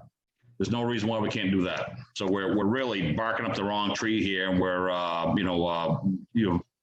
kicking the dead horse again and again and again. Thank you. Amanda, I'm just going to pause for just a second. Catherine, have you heard anything different from the schools from last spring when we had inquired about meeting in the gymnasiums? Not as of yet, but I can call all the schools again. I just made one phone call. I wanted to note that when I put together the protocol, which was all of the decisions that the council had made, that this was run past the town attorney. And the number one, which people are saying had been repealed because it was under the other regulations, it has not been repealed. According to the town attorney, it's still relevant because it was based upon the US federal regulations. However, what we have now is a bunch of items that were voted on at different times, and it's very choppy. We need to have something new that flows better. Amanda? First, I'd like to remind that when we were discussing this before and talking about space limitations, because we were quite concerned about this, again, we're at budget time, just like we were last year when we were discussing this issue of being in person and how do we get people in here so that we can make sure that everybody could do it. And we had discussed the ability of also having the hallway where people can space. We've got that big space upstairs. We could certainly bring in, I'd be happy to, like I did last year, bring in a TV and we could set it upstairs so that the public could participate up there as well. We have a number of options within this building if we can't find another answer onto where we could go for. Specifically, I'm thinking of the public hearing for our budget, but also for other meetings as well. The other thing is that with this, I know that Catherine just said that 2143 is not null and void, but in speaking with both the MMA, because I also talked to the MMA, and with the policy director, because it was made under the state of emergency and that did not fall under the public hearing side of things, which the new statute requires, that it actually is null and void because that was not part of the public hearing that occurred for the new ordinance that we adopted, allowing us to continue under the 403B and 403A, which allows us to adopt the remote meetings. So we have to be very careful with that because we are opening ourselves up to the public suing us if we do not follow what the state statute is. And that in and of itself concerns me. But also I'm concerned because I want to ensure, this is something I'm fighting constantly, is that we live in an area that is very rural with a lot of places that do not have internet. I'm sitting in the council chambers right now and my Zoom has frozen 3 times. And that's at the town office. We don't have good enough internet to keep this consistent. And we need to make sure that that's not happening because what if I'm trying to vote and now you can't hear my vote because my Zoom has frozen? So, and then the last part, now I cannot remember where I was going next. So I'll come back to it. But I think that it's important that we do our best to try to come back together. We're meeting in person in other situations. The school districts are meeting in person. And Tim, while I completely respect that you're mentioning something that relates to you with somebody in Brewer being sent home from school, and I do know that it's happening here in Pittsfield as well, I think that it's important to note that they are being sent home as a precautionary thing. Not necessarily that they are positive for COVID, and we need to keep that in mind. And also to tell people that they can't come in here because they're sniffling and sneezing. I'll never be allowed back in these chambers again. I'm allergic to just about every single thing, and I can tell you one of those big things is dust and that ragweed stuff. Every time I walk into this building, I'm walking by flowers I'm allergic to, and they're gorgeous flowers. I'm not complaining about them, but I sneeze every time I'm getting ready to come in here. So I think that we need to keep that in mind when we're talking about screenings as well. But I am fully on board with the idea of having people sign in for contact tracing purposes if we needed to. Yeah, like I said, my granddaughter and that class in Brewer was sent home and quarantined twice so far. And like Donnie said, I got a friend of mine that's 73 years old that got COVID-19. And he had a little bit of a sore throat, had it for a couple of days. He's perfectly fine. My boss's brother-in-law died on a ventilator at 54. So it affects every single person differently. I don't know the legalities, the ins and the outs, but I would like to see at least if you're going to open that up down there. As of things right now, I'm not in favor of it. But if we're going to do that, we ought to, every business, different places, different agencies that you work for the state, and different businesses in a public forum ask people to take a temperature before they go in. If they're not running a fever, then they can wear a mask and come in. If not, then they can't come in. I don't like that, but on the other hand, that's one of the telltale signs if you are running a risk of having it is if you're running a fever. I don't know how doable that is, but that's just a suggestion, Amanda, that maybe they ought to do temperature when they come in, Okay. do a temperature check. We're gonna go to Brent and then Catherine and then Donnie. I have a bizarre notion here, sitting here. The town owns the movie theater, doesn't it? Yes. You hear me? So, Why couldn't you take and use the movie theater and just blank off X amount of seats so they're all 6 feet apart? As people come in the front door, you take it, like Tim said, take the temperature. If they're clear, they come in. And we could all set up on the stage as councilmen, and they can spread out in that movie theater. The movie theater holds 200 or 300 people. And by the time you blank off 2/3 of the seats, so they're 6 feet apart, you can still probably get 50 people in there. Just a bizarre thought. Great idea. I like that, Brent. Catherine, Yes, thank you. In regards to the overall protocol, we do need one that's not all chunky with different decisions that were made at different times, because right now this is what we have. So I would suggest that Bernard, Donnie work on that as well. They can work with Jason, Donnie, Bernard and I can work on the room, getting that into order, and we can look at the theater too, which is a great idea. Thank Yes, you. I think so. Donnie, Yeah, I would just want to close in saying that I think everybody, again, is taking this the wrong way as far as the attitude or people thinking that we're trying to keep people from meeting or to socialize or to meet with families or whatever. And what I do as a health officer is come with a recommendation. I've had past experience being a virologist. I used to work down as a lab tech down to Thayer Hospital in Waterville.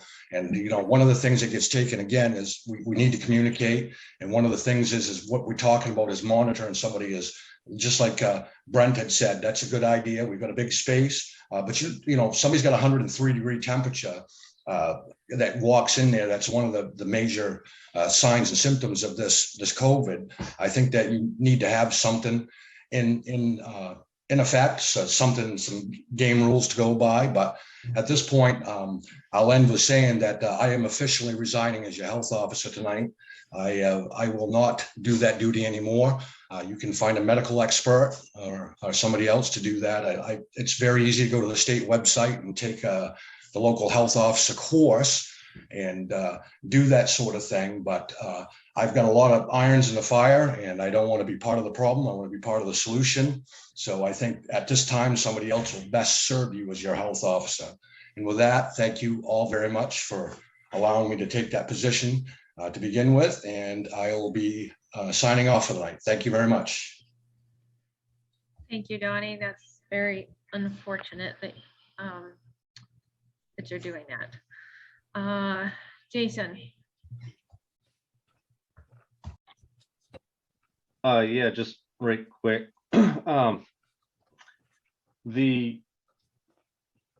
So what we have in place right now is the 403B, and in speaking to the MMA, what we would, from my understanding, is what we would do is, instead of invoking another ordinance, the 101, we would just amend the current ordinance that we have in place. So 2105 or 2104, that ordinance, which is 403B, that's kind of their standard guidance, and then we can add to it or subtract. Well, we can't subtract from it, but you can add to it. So if we wanted to put any kind of any more stipulations in there, we would amend that ordinance that's already out there, already been to a public hearing, versus starting over from scratch, like this 21101 kind of does. It goes kind of everywhere. But if we can go with what we already have that's legally binding right now, and just make some tweaks to that, I think that might be the best route for us to go, from my understanding. And you can correct me if I'm wrong, Catherine, but I think that might be the best route. so To listening amend, to the conversation, it sounds like everybody wants to go back to in-person meetings, and the more of a question is, how do we do it safely? well, Would so, everybody agree with that? yeah, We can do it safely. I don't have a problem with it. I just want to make point that what we have in place doesn't deter people from doing this. You and I, any one of us can do this anytime, every week if we wanted to, and the public certainly can. We're not forcing people to show up in person if they're uncomfortable, if they're sick, if they have any kind of medical, if they're compromised medically, they can still do this. Well, it's still an option for the public and for ourselves. So I don't want to come across as saying, I'm, proposing that it's not even an option. It's obviously an option. So I guess what I'm saying is that we're not trying to prevent people from participating, but we would want to maintain, so we want to maintain the Zoom part anyway. Number one, it gives us better quality audio than we get through the town hall streams. So there's a huge benefit there. Some of the town hall streams solo recordings are very difficult to understand just because of the acoustics in that room. So I guess we need to talk about like the layers. So what we're meeting tonight because what we adopted doesn't allow us to meet in person because we are going by that red coding, and it is county by county that the CDC, the federal CDC, if you look on a map of Maine, it does have county by county. They just all happen to be red right now. So do we want to talk about how we can have kind of the emergency part of things kick in if we need it to, and what those parameters will be? Do we not want to use the CDC guidance? I have big hesitancy about not having any type of fail-safe plan so that we can kind of pivot on what we might need to be doing. And I've said that before. I don't mind meeting in person as long as there are those layers of protection like Lindsay was talking about, the masking, the social distancing, those things need to be in place, because we do not want to be in the position of asking people at the door if they're vaccinated. If we are going to do some type of screening type thing, like Donnie suggested, somebody needs to be in charge of that. There needs to be protocols developed, much like we did for the rec department this summer. We put all of those things into place for kids playing outside in the great outdoors. And we're talking about not doing any of that and putting a bunch of adults in a room together. So I think that we need to look at, if we're going to go into that room, how many of these remediation strategies can we put into place in order to make it as safe as possible? I say- Amanda, I think you're, oh, Pete, go ahead, because I say that you should do whatever you feel needs to protect you, and I will do what I feel to protect me. And my recommendation is no mask for me, but that may not be the recommendation that you want to follow. so you wouldn't be in favor of requiring masks or shields? to- Absolutely not. But if that's what you want to do, then by all means. If the council were to vote on that, would you abide by it as before or no? I would not wear a mask, no. Okay. Mike, do you want to chime in? Yes, I would, please. My understanding, both through Amanda and Jason, is that the MMA lawyers did say that we are not obligated to have meetings by Zoom, and we are allowed by law to continue in person. What you had said is incorrect. We do have the ability to go in person, but we've been dancing around and around and around this. It's just a matter, some people want to say, I don't feel right about it. I don't feel good about it. Well, this is option, as he said, stay home. Stay home and go somewhere else. It's just a matter of finding a room that's adequate for ventilation. Apparently this room isn't proper. We've had several options put out there several times. And the discussion is going right back to whether we can or can't. It's been laid bare by two separate councils that we can meet in person. So that's not a question anymore. So I Mike, think I'm trying to move the conversation in. that the motion on the floor, I think we ought to move to vote on that. And then next meeting, we meet in person. Other people have options. They can stay home and look at Zoom. So we're trying to move the conversation into how we meet safely in person, because the in-person option is something that most of the counselors have spoken in favor of. It's a matter of how can we get the in-person part to be safe? Not that we're not going to go back to meeting in person. I think that's a given at this point in time. Amanda? I just wanted to point out that the temperature thing that we were discussing, that was long disproven, like quite a while ago. I wouldn't be in favor of doing any kind of health screening. I worry about the HIPAA violation potentials and all of that stuff. It was the same concerns I had when we implemented it, not this summer, but the summer before, because we didn't have temperature checks this summer. It was in the summer of 2020.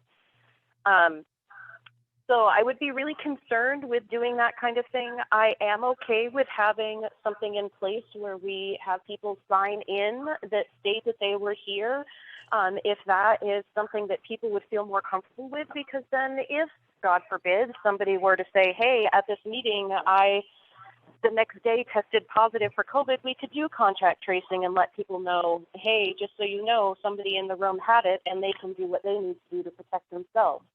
I think that it's important that we note that people who need to be remote or who feel more comfortable being remote, that they are able to and should stay remote. I think of Catherine, who's concerned about potentially being exposed and exposing people upstairs.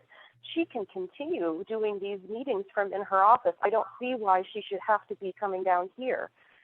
And I think that we do need to look into keeping in line with the recommendation that if we cannot socially distance, then maybe we consider the face covering thing, but not face covering, period, because that is not what the recommendation was. Both Donnie and Bernard said that if you can't socially distance inside, that you should. But if we are putting this space in a place that would allow us, whichever space we use, that would allow us to be able to socially distance, then we allow people to do what makes them feel comfortable. And I really would appreciate if people would stop saying people won't wear masks. Now, there are people who do feel that they won't wear masks, but every time that's targeted at me, it really bothers me, because I've said this multiple times on public record, and I do this in the State House as well. I cannot wear a mask. I have a medical condition that precludes me from being able to do that. And to make it sound like I am politically choosing not to wear one really frustrates me, and I'm tired of having that same argument. So if we could just keep it to people who cannot wear masks, that would be very appreciative to me, because that really bothers me that keeps happening. And those are my recommendations to allow us to meet in person. So to summarize, you would be okay with masking requirements if people are not able to physically distance? So if we have, would we leave that open to a certain meeting, that if we have more people than can fit within the 6-foot distancing, then everybody would be required to wear masks? I think what I would suggest, Heather, is that if there are people wearing masks and we have an overabundance of people showing up and it requires them, I think the school districts, it's 3 feet and they wear a mask. That's their spacing thing. So if you're within that 3-foot mark and you have to wear a mask, then that's fine. But for people like me who cannot wear a mask, I think that it's important that we give those people the 6 feet of distance so that that's not an issue. So since we have actual counselors that have reticence to wearing or ability to wear masks, would the plexiglass dividers be sufficient for that type of mitigation rather than the masking?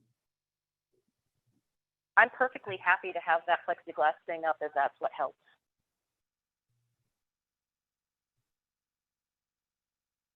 Okay.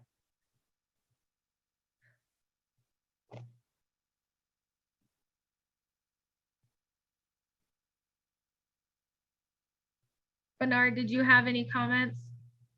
Oh, no, never mind. If, I guess I don't understand why, out of common decency, everybody is so against, I say everybody, though there are those who are against wearing a mask. It's common courtesy to people around you. Part of the problem with this whole thing is that there are people who are testing positive, they're not staying home, and they're not telling people.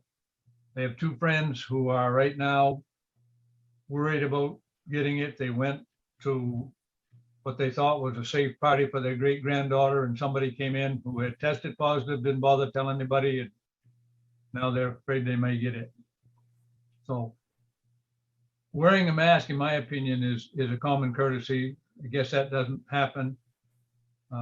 I will measure that room and set it up for 6-foot distancing, and you can go from there.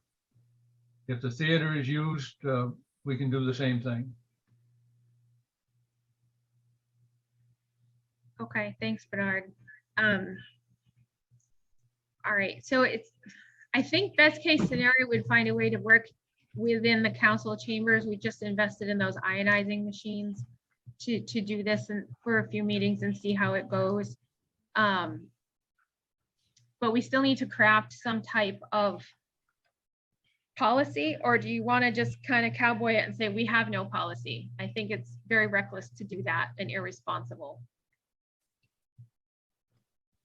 Heather, I remembered one thing I also thought of last week when you were talking about wanting some kind of a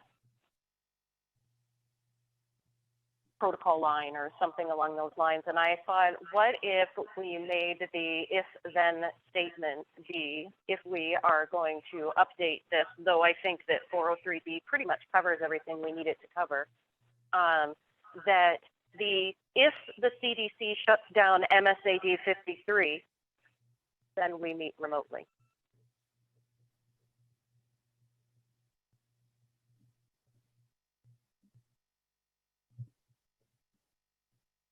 And by So if shut all of down, MSAD 53 is required to meet remotely because the CDC has told them to do so, then we would follow the same suit. That would be my recommendation. so that would be your preference for a trigger as to when we would go to meeting entirely remotely again. That would be my preference, is if It's our possible. kids are required to do that, yes. So that would be a very localized, I almost think that would be a very localized way to look at it, because all of the other things that we've looked at with the red and everything, it looks at the entire county.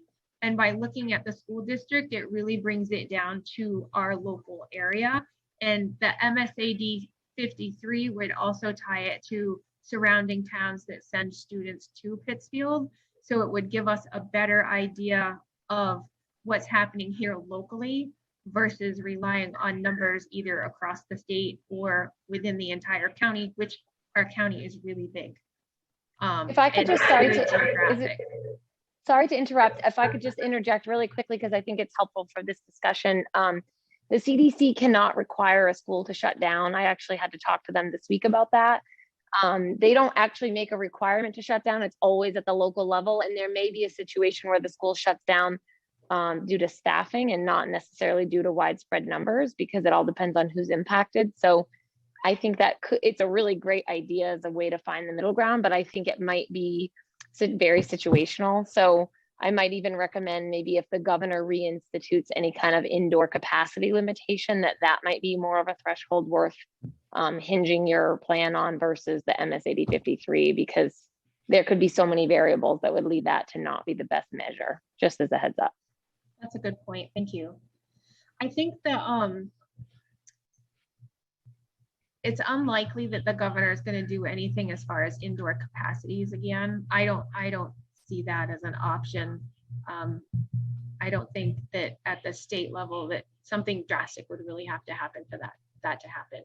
And we're already going to be under some type of capacity limits in that room anyway, just because if we're going to be requiring people to social distance. Mike? Yes, can we vote on the motion, please? What would you like for a motion? Would you like to pass this, or would you like to turn down the meeting protocol and then we are stuck in this limbo of what we have on the books? All I was saying is that we've had discussions for an hour and a half on topics that are not directly related to the motion on the floor, which is resolution 21-101. Personally, we already have a resolution that's in place. It goes by the state guidelines and it allows us to meet in person. So I would say we vote down this 21-101, but the details we're talking about aren't directly related to this resolution on the floor. That's all I'm asking.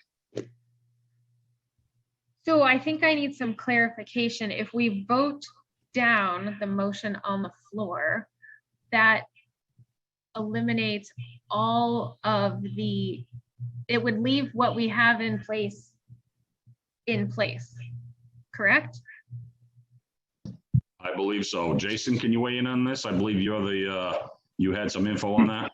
That's how I understand it to be. And the only thing that we have in place right now is one MRSA 403B.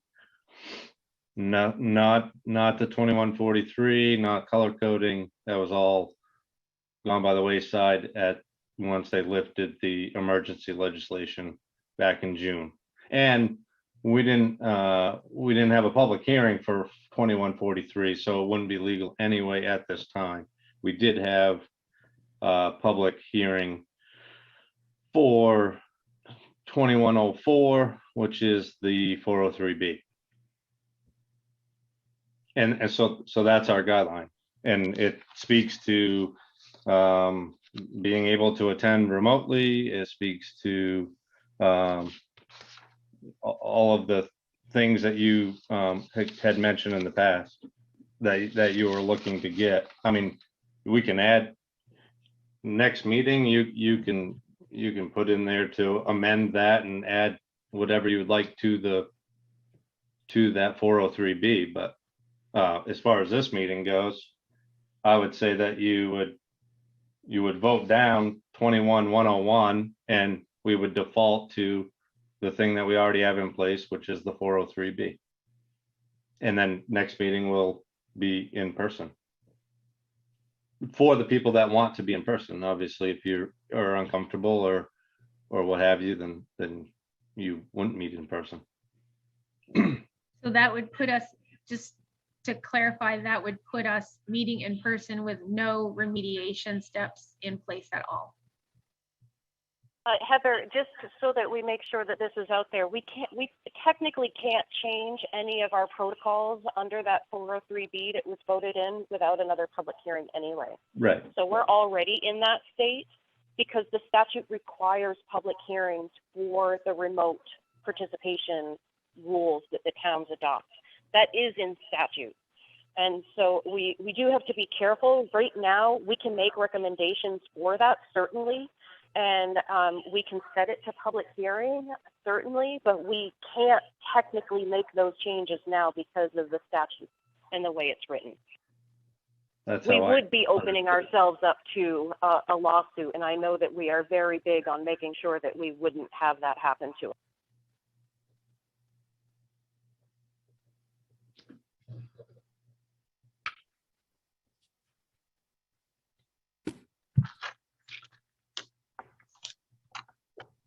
Any further comments, councilors, before we move the vote?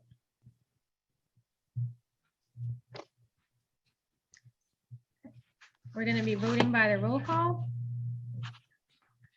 Item is Resolution 21-101. I'm just going to read it again so we can understand make sure we all know what we're talking about here. Resolved that the town council approve the town of Pittsfield town council meeting protocol to address determining the status of meeting in person by video conferencing such as Zoom or a combination of these procedures dated October 5th, 2021. And we have the document that was prepared to go by. So we'll look for an aye or a nay. Amanda? Just to clarify, we're voting on whether or not to pass this, and an aye would be yes, pass, and a no or a nay would be no, I don't want this one to pass. Is that correct? And I would be approving the protocol that was attached to this item. Thank you for clarifying that. Let me see if I can get my video to work here. Hold on 1 second. Okay. Oh, wait, it's the wrong direction. Hold on. Okay, here we go. So I would vote nay. Thank you. Councillor Chinchet, I vote nay. Councillor Frost, I vote nay. Councillor Hall, I vote nay. Councillor Lodgedice, I vote nay. Tim, did I skip you last time? I don't know. Can you hear me? Councillor Nichols, I vote aye. and I shall vote aye as well. The motion will fail 1, 2, 3, 4, 5-2. We move on to resolution 2102.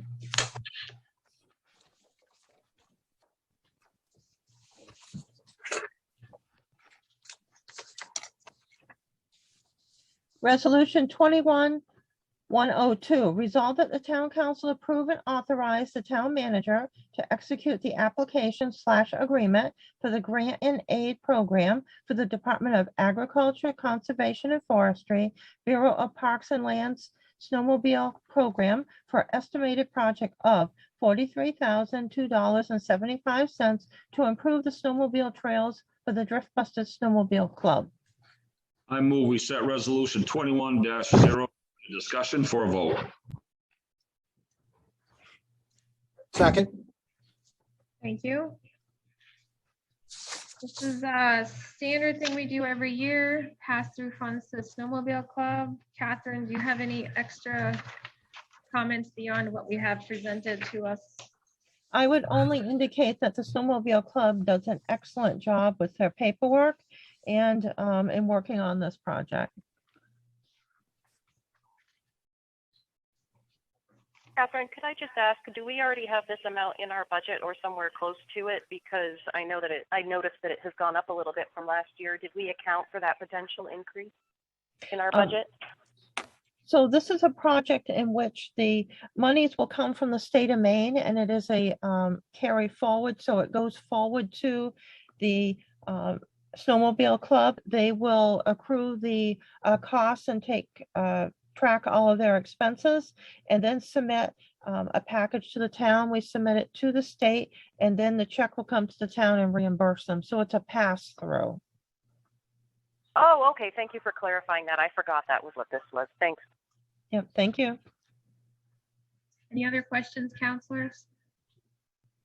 Just a comment. I want to reiterate what Catherine said. I think Mr. Dumpy did a very good job with this and is well representative. Thank you.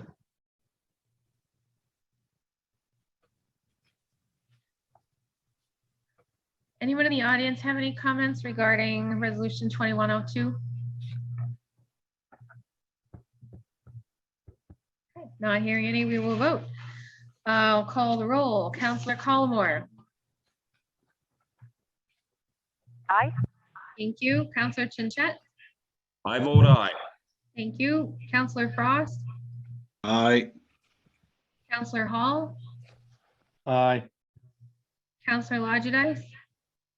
Aye. And Counselor Nichols. Aye. And I vote aye. That'll pass unanimously. We'll go on to resolution 21-103. Resolution 21-103, resolved that the town council authorize the town manager to file a project application for the replacement of the water main on Birchwood Terrace for the 2021 Drinking Water State Revolving Loan Fund, DWSRF. I move we set resolution 21-103 to discussion for vote. Second. Thank you. Okay, Catherine, this is one of the two applications that you had prepared.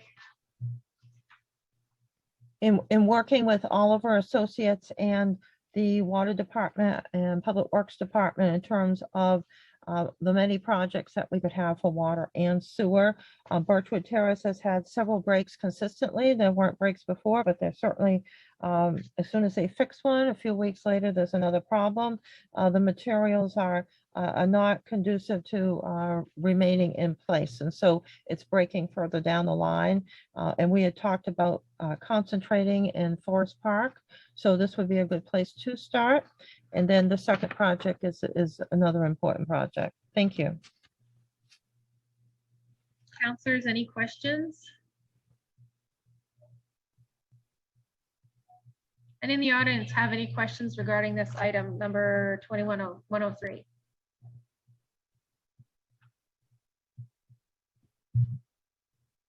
Not hearing any, we'll move the vote. Counselor Collmore. Aye. Counselor Chinchet. I vote aye.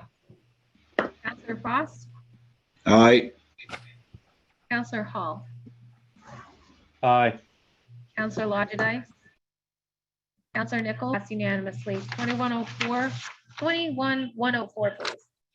Resolution 20, resolved that the town council authorize the town manager to file a project application for the replacement of the water main on Library Street for the 2021 Drinking Water State Revolving Loan Fund, DWSRF. I move we set resolution 21-104 to discussion for a vote. Second. Thank you.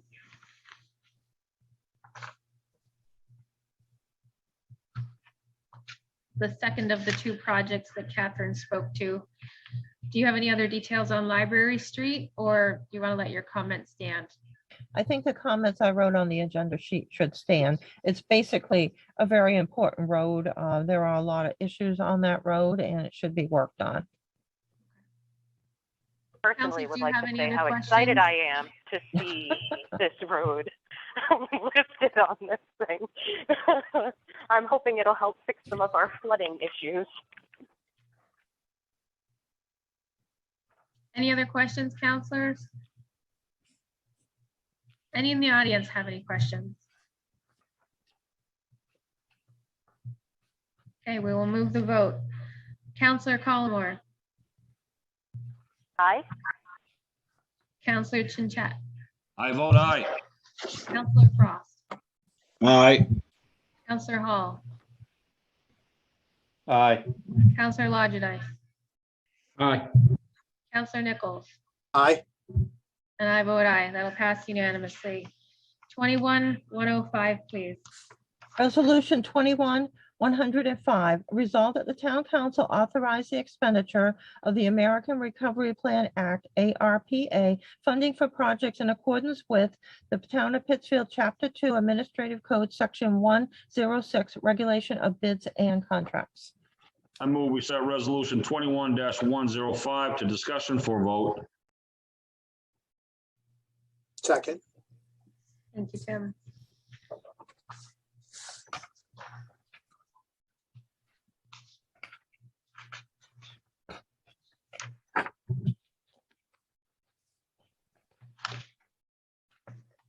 So we have background information in the council package.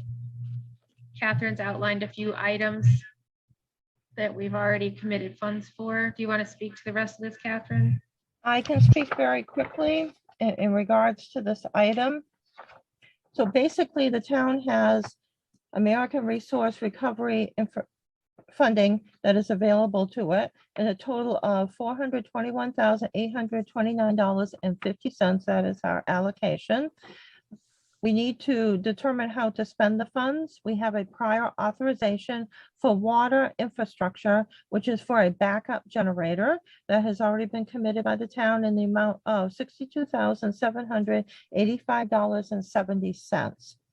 And then in talking with many people about different expenditures that will fit underneath the state and federal law. We put in the purification ionization system for the council chambers to increase the ventilation in a public building. And these are just allocations. If we don't spend the amounts that are listed, we can allocate the money to other projects, but this is listed as 6,000. Purification ionization systems for other town buildings, because we do have a number of other buildings, to increase ventilations in those buildings. And the theater may be one we have to do that in. But in any case, 20,000. The purchase of personal protective equipment, which can be for the police department, fire department, other departments, 110,000 allocation. Water infrastructure, $153,043.80. And then reserve in case a need comes up, 70,000. So that gives us the $359,043.80 that remains after the initial authorization for the backup generator. So there are limited areas where these funds can be utilized. These would be allocations. We would still follow the town regulations, which requires bidding, quotations, approval by the council if it's over a certain amount of money. Thank you. Amanda, you have a question? Yes, thank you. I think the only one that I'm concerned with, and it is the largest amount on here, is that 153,000, and not that we're purchasing it for the personal protective equipment, because of course that's super important. It's more that it's $153,000, and it just says that public safety will determine their needs and projects to propose for the use of the funds dedicated to the PPE. And I'm not necessarily sure that I'm comfortable having a blanket statement out there for $153,000, especially when I know that we need money in the reserve just in case something were to break down. And we're seeing that happen with our water systems all the time.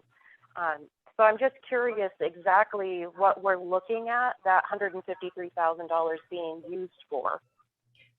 So the 153,000 would be for water projects, and in order to do and have a water project, there's going to have to be approval by the town council. And of course, any sum over 7,500 requires approval by the town council. So all Apologies, projects, Catherine, the lines don't seem to be matching up on my packet here. So it's $110,000 then for the PPE, is that correct? correct, yes. Okay, so that's the second largest amount, and then my question would be the same. What kind of PPE are we using for $110,000? All right, this would be an allocation for all PPE. The fire department has requests that they put in. I'm sure the police department can utilize items. Other departments can use monies. Again, that's just an allocation. Anything over 7,500 requires town council approval. So these are allocations in certain areas. They're not actual purchases. So Bernard, is this the SCBA equipment that you had talked about before needing to be replaced? Well, that would be a start on it. That won't buy the equipment. I have a bid that I got a week or so ago. It's 180 grand to replace what we have now. And this is the equipment that you need to go actually into buildings. Right. This is the SCBA's, the self-contained breathing apparatus. So it's not masks and gloves No, or PPE. no, it's not. No, the county is now buying us all our gloves and our masks, so we don't have to do that. Yeah. Does that answer your question, Amanda, why it's such a big number? Yes, that does help. Thank you. Any other questions? Oh, Mike, yep. Yes, thank you. Now I'm looking at the topic of this discussion has to do with the water system, COVID related. So we're talking about purchase of PPE for the fire department. How is that part of this topic here? So this is expenditure of the funds and they can be spent on water, sewer. There's a list of things we had in our last packet about the different types of ways that we could spend the money. One of them was the backup generator for the water system to make that more resilient in power outages. And then these other items are safety items related to COVID, like the ionization machines that just got put in downstairs. Those are going to be paid for from some of this money, as well as the PPE for fire and police, the water infrastructure Catherine mentioned, and then the reserve. Okay, so this is all money that we're getting from Grandpa Joe Biden. From the federal government. Federal grant. Yes. Mhm. Yeah, that's what I said. Yeah.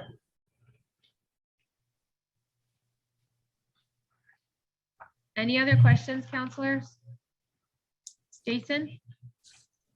Yeah, just real quick. I mean, how are you gonna determine, say, Bernard needs his breathing apparatus and he needs, obviously that's not even gonna cover it, he says, but he needs other PPE stuff, and so does, say, the chief or another department in town.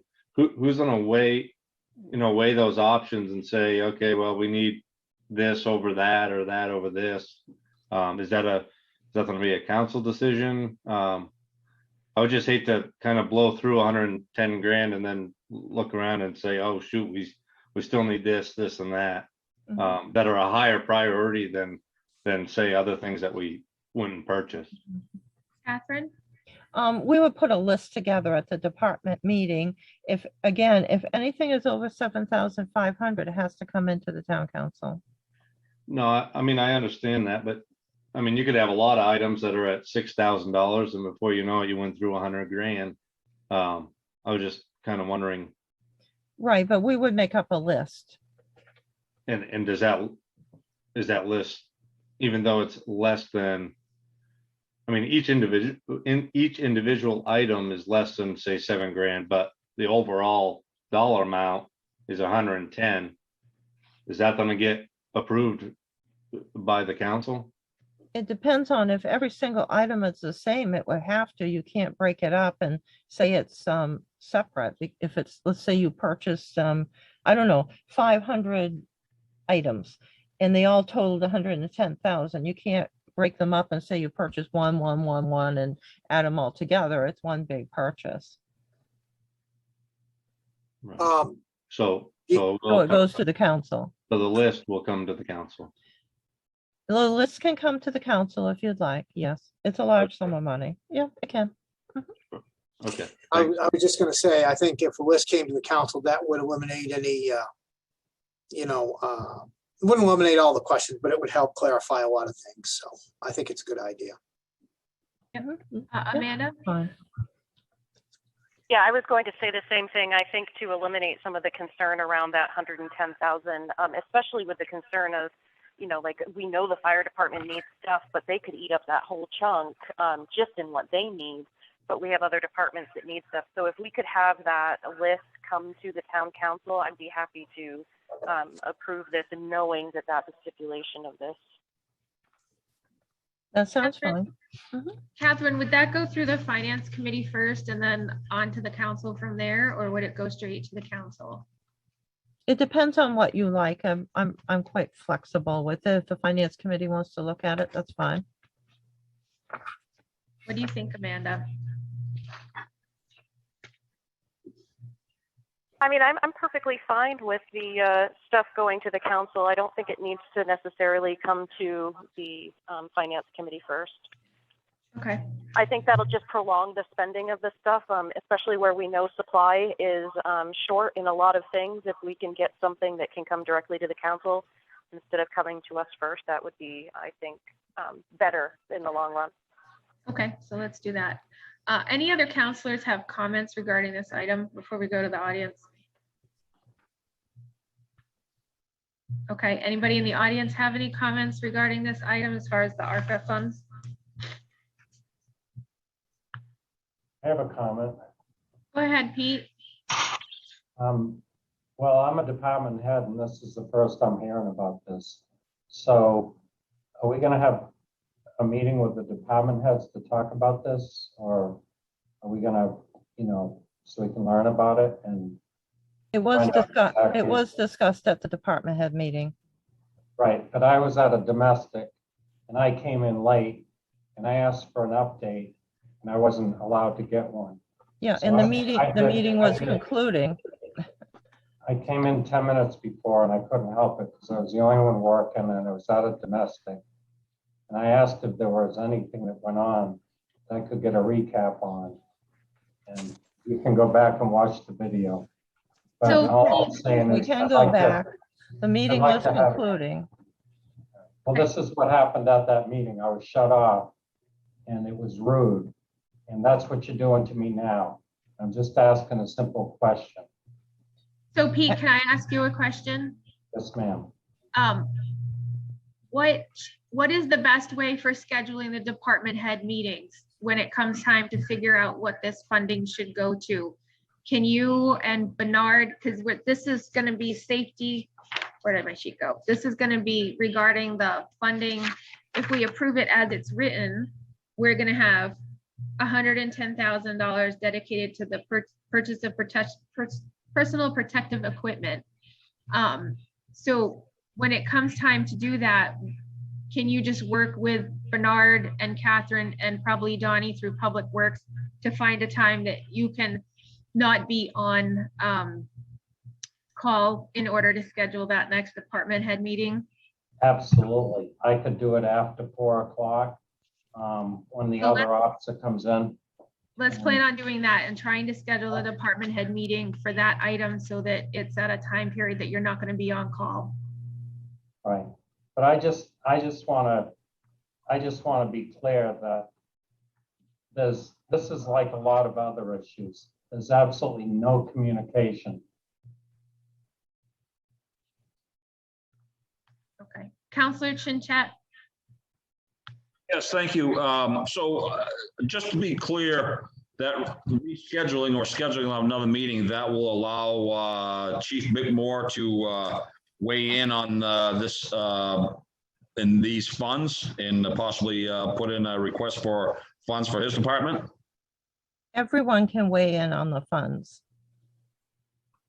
I understand that, but my question was, will that rescheduling or schedule a new meeting allow the chief to weigh in on this specific monies for this specific resolution so that he may have an opportunity to have some of his items covered by these funds? And if so, we would not want to pass this because the monies might be different if the police department is indeed allowed to weigh in and, make requests of their own through these funds.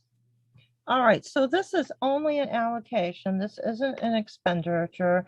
It has to come back to the town council if you're going to put it all together as one unit, which is what is being done. And anybody, all the department heads can comment on it as they could at the last department meeting. The meeting was concluding as people came on and people were leaving.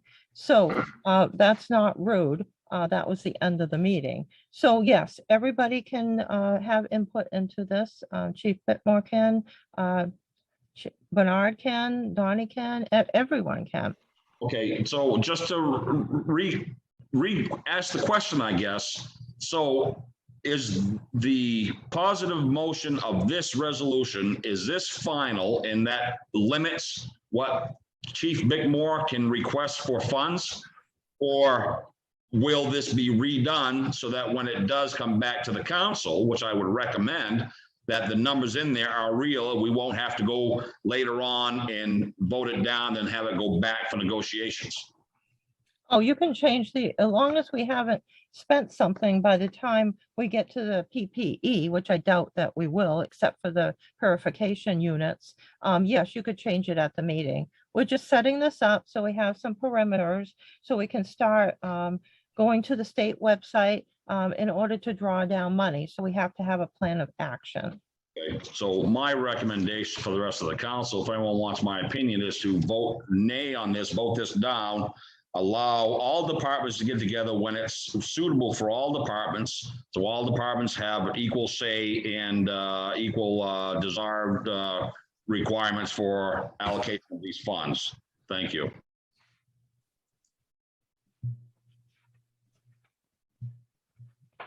Yeah, if I might, I don't remember at the department head meeting, we talked about the fact the funds were there. I don't remember any specific amounts being stated. How much was going to each place. It was said that it's going to go to water and sewer and it was going to go for public safety, because I believe that's what the federal government has said you have to spend on this. So, you know, the dollar amount of who's going to get what has yet to be discussed, except for these guidelines that this is where it looks like it ought to go. Right, understood, Bernard. I appreciate you weighing in. However, there's no line item in here that directly related to the police department. There are lines in here for the town office. There are lines in here for the water departments. There are lines in here for the fire department, but there's no lines in here directly for the police department. That's my concern. There is no line specifically to the fire department. It's purchase of personal protective equipment. And as we discussed earlier, that can cover a lot of things. For a fireman, it means the SCBA units they use to go into the buildings are considered personal protective equipment. Their uniforms, their gear, turnout gear would be considered personal protective equipment. For the police officers, that would look different. So I don't think that this is going to tie us to having a particular dollar amount to any particular department, aside from the prior authorization that we've already voted on for that backup generator. And then I would say probably the ionization system, because we already purchased it and it's downstairs. Catherine? In order to get the money for the ionization system, we have to have a plan of action so that we can go onto the state website and put it there. So this plan of action can change. There's $110,000 for the public safety departments. That is a lot of money. And that is simply an allocation. It's not an appropriation. It's simply amount so that we can start drawing down on the monies instead of leaving it in the state site. So there's plenty of money. There's plenty of money for everyone. Amanda? Might I just recommend that what we say is that we are approving the resolution and that every expenditure against ARPA funds, with the exception of the ionizers that have already been purchased and need to be purchased for the other buildings, so that $26,000 that we're allocating, everything else has to be approved by the council. And then we know that every expense that goes through is approved by the council, and we ensure that everybody gets their fair share as the money is being spent, but we're allowed to allocate the funds so that we can get reimbursed for the ionizing units that we need in order to participate in person. I don't know if we could pass it with that understanding, because in the actual resolution, it states according to our regulation bids and contracts, which would put that $7,500 limit. If it's over the $7,500 limit, then it would be a single item for the council to approve, but under that would not require approval. But as Catherine said, most items are coming to the council to be approved anyway. Mhm. Are you trying, do you want to make an amendment? to I this would say let's make an agenda? amendment then. Yeah, could we make an amendment to this saying that we would strike the in accordance with the Town of Pittsfield Chapter 2 Administrative Code, and we would say resolve that the Town Council authorize the expenditure, let's call it the expenditure plan of the American Rescue Plan Act funding for projects, with all final expenditures going to the Town Council for approval.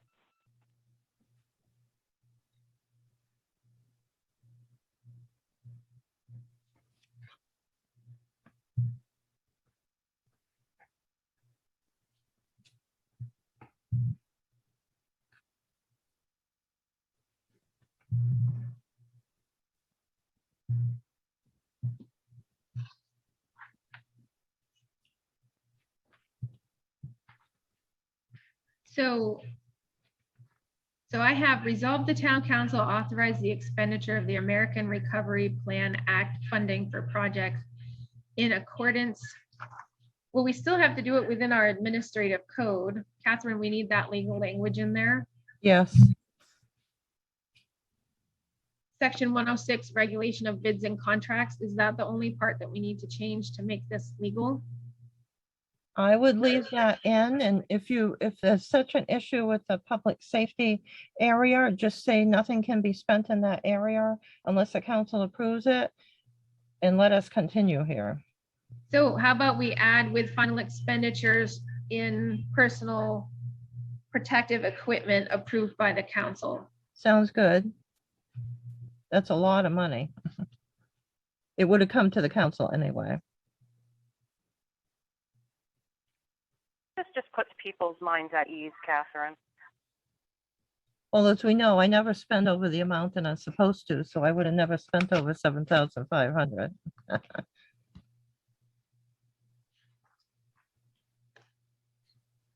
Personally, I would vote this down with that amendment on there, just because I feel like we already have our bid specs and regulations in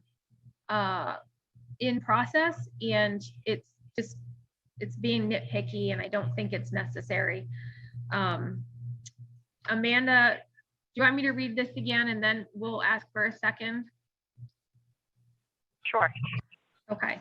Resolve the town council authorize the expenditure of the American Recovery Plan Act, ARPA, funding for projects in accordance to the Town of Pittsfield Chapter 2 Administrative Code, Section 106, regulations of bids and contracts, with final expenditures with purchase of personal protective equipment going to the town council for approval. Is that the way you want it? Yes, that'll work. All right, so Amanda has made a motion for an amendment. If I may ask for clarification, there's already a standing motion on the floor. Do we not need to recant that and then put a new motion on with this amendment? No, we can amend it, and then we vote to accept the amendment, and then we vote on the amended item. Roger that. Thanks for the clarification.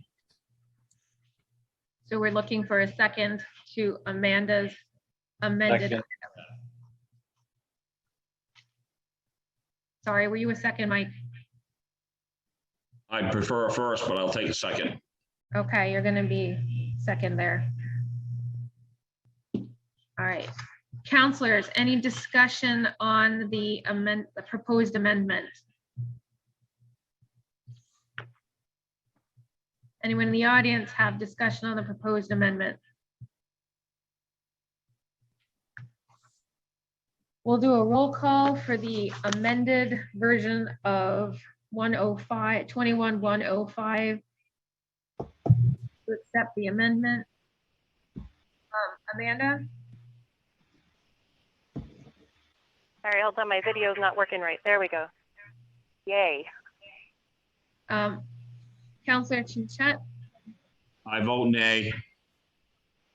Counselor Frost, I vote nay. Counselor Hall, I vote aye. Counselor Lodgedice, Vote aye. Counselor Nichols, Nay. and I'll vote nay. The motion will fail with 1, 2, 3, 4 noes and 3 yeses. So that leaves us with our original motion. The amendment has failed. Our original motion does not include sending final expenditures back to the town council. Do we want further discussion on this, or do we want to move a vote? Are we talking discussion on the resolution 21-105 as written? As written. Thank you.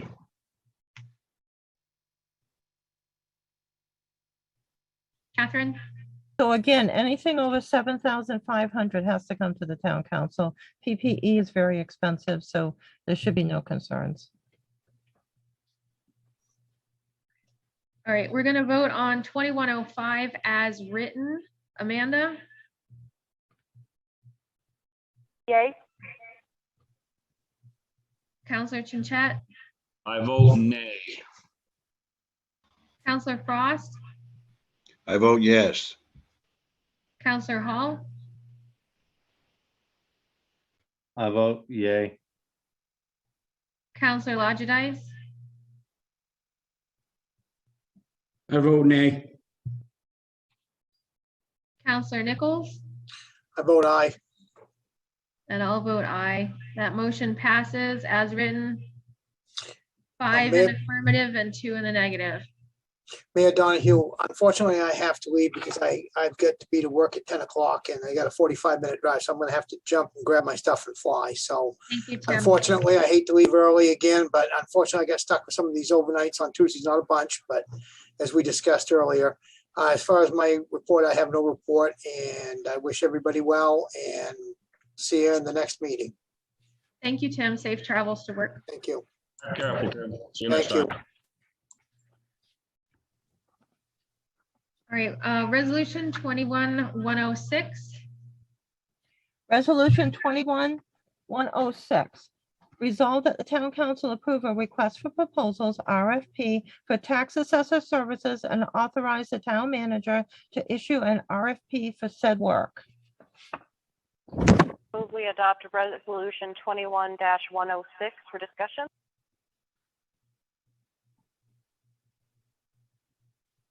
I'll second it. Thank you.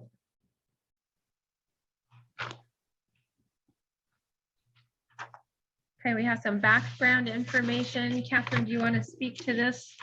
Very quickly, this is a standard request for proposals that we put out since our longtime assessor had, Jim Phillips had retired and gone to Florida. So we've had a couple of different firms that have filled this service.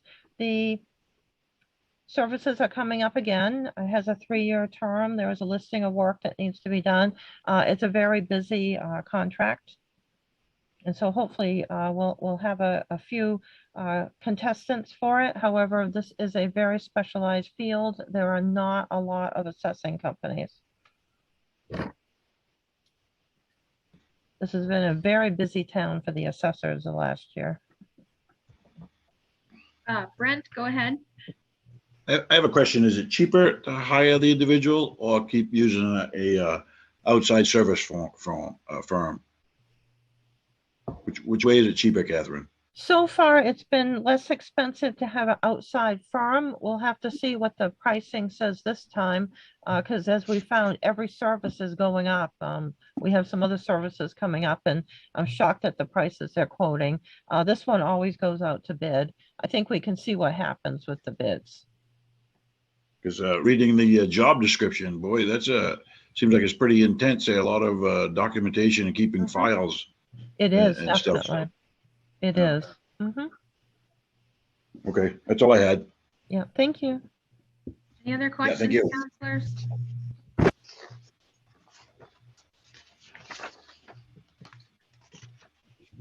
I only had one question about this, is that it said that we would receive the information from the assessor's office, but I haven't maybe it's in my email and it's buried, but I haven't seen that yet. And I was just wondering where that might be, Catherine. I did receive the last information that I couldn't put together. I was able to fill in most of the sheet from looking in the computer and the assessor's files. There were a few to be determined that I wrote on that sheet, and I did just receive those, so they will be inputted into the document. And they were only the type of real estate accounts, the number of nonprofits. I thought I could guess that, and I would have guessed it correctly. And any issues pointed out for correction during the latest state visit, there were none, according to the assessor. So I just got that information so we can issue the RFP tomorrow.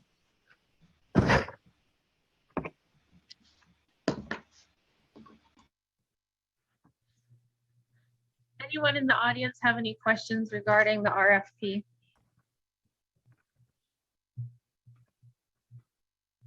Okay, not seeing anyone, we'll move the vote. This is resolution 21-106. Councillor Collmore, Yes. Councillor Chinchet, I vote aye. Councillor Frost, I vote yay. Councillor Hall, Aye. Councillor Lodgedice, Aye. and I'll vote aye as well. That'll pass unanimously. We'll go on to resolution 21-107.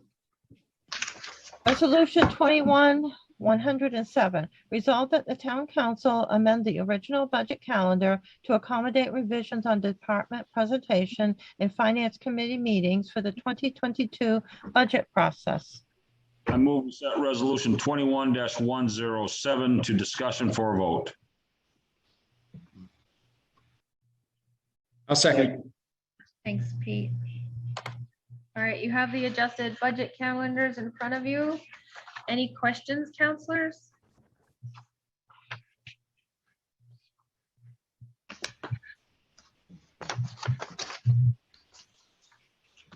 Not seeing any. Anyone in the audience have any questions about our meeting calendar for the rest of the year for the budget?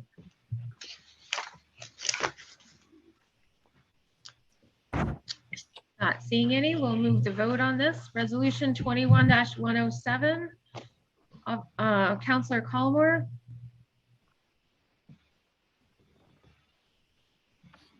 Yes.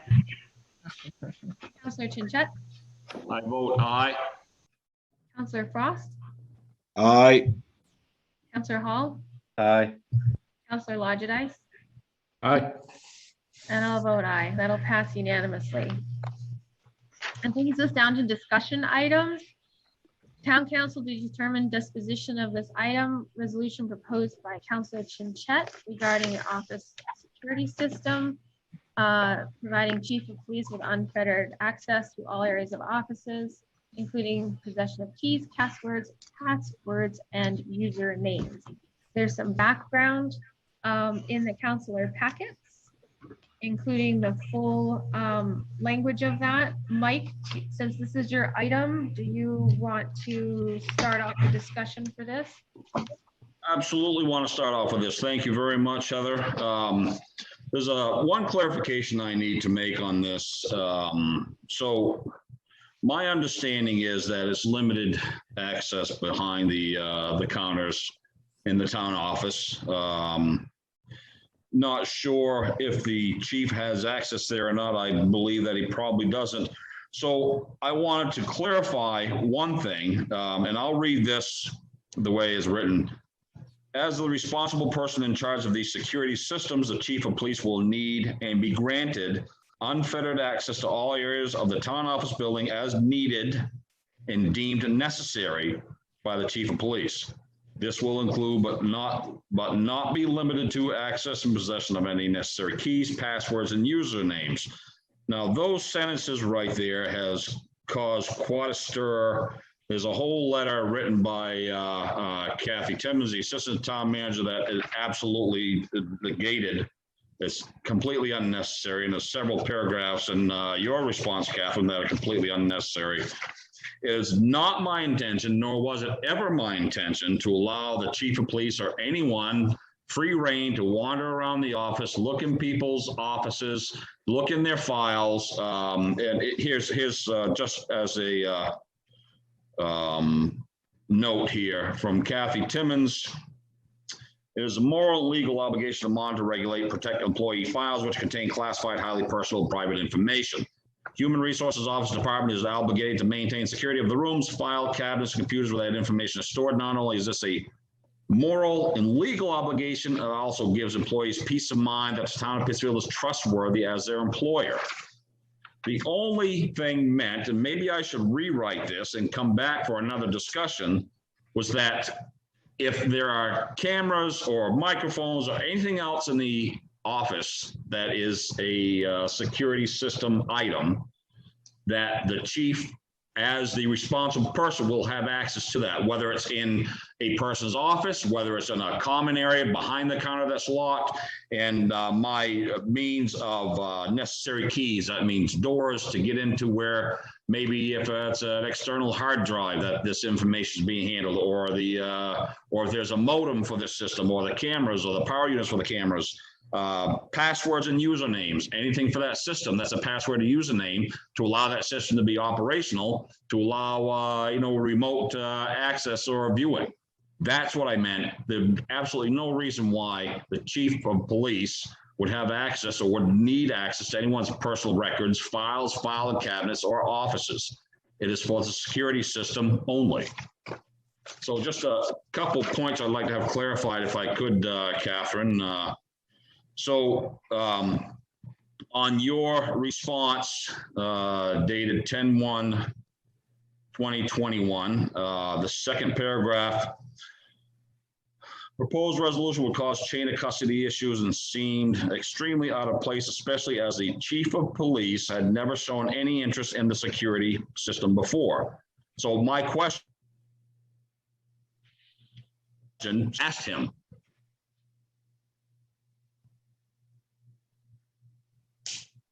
Catherine, that's a question for you. Have you asked the chief of police if he's interested in doing that security system?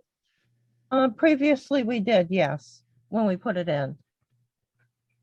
Okay, let's, we'll move on. So, Can I say something? yeah, go ahead, chief. Okay, I just like to respectfully say that that is totally not truthful. And I've never been asked to give any feedback or been asked to be involved in the security system in the town hall. The only thing I had asked at one time was to add some cameras to the police department, and we haven't done that yet. All right, chief, understood. I'm gonna move on. We'll certainly circle back if need be. So on top of the second page, it says a complaint filed by employees or a violation of our regulation for entry into the town office by the chief of police. So does that mean that the chief is not allowed in the office area? The department heads are not allowed in the office area. This is a request of the staff, past and present.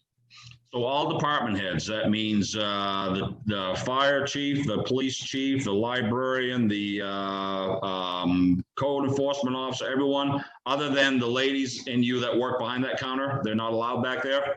That is what has been requested. I will say, because the EMA director, he has access to all facilities under the law. So that's Bernard. I know, okay, so there's Can I say something? Very briefly, chief, I got a lot to go over here, please. Okay, I'll wait. Okay, thank you. So continuing in that paragraph, due to the importance of serving the public, we need to keep governmental services operational. As the town offices are a central office utilized by all, we need to ensure to the best of our ability that we are able to work and not be in quarantine due to COVID. A town government shutdown, especially during the busiest time of the year for the town, would be highly detrimental.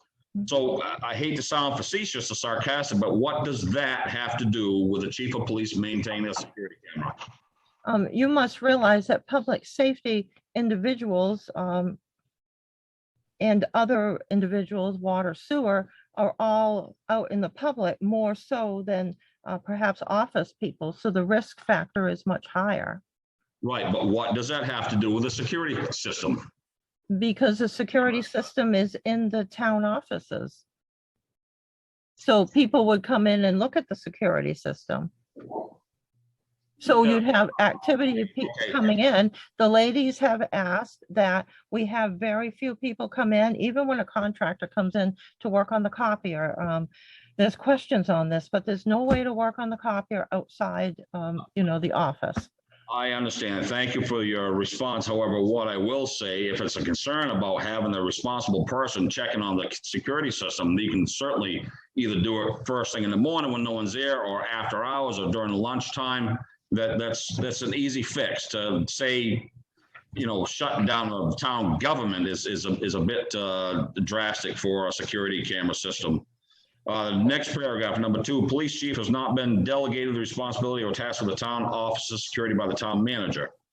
So my question that why wouldn't you want to have your security expert, the person in this town who is charged and paid for and responsible for security, why would you not want to have that person take care of a security system? So I think that we've got some misunderstanding on what we've got for a system here.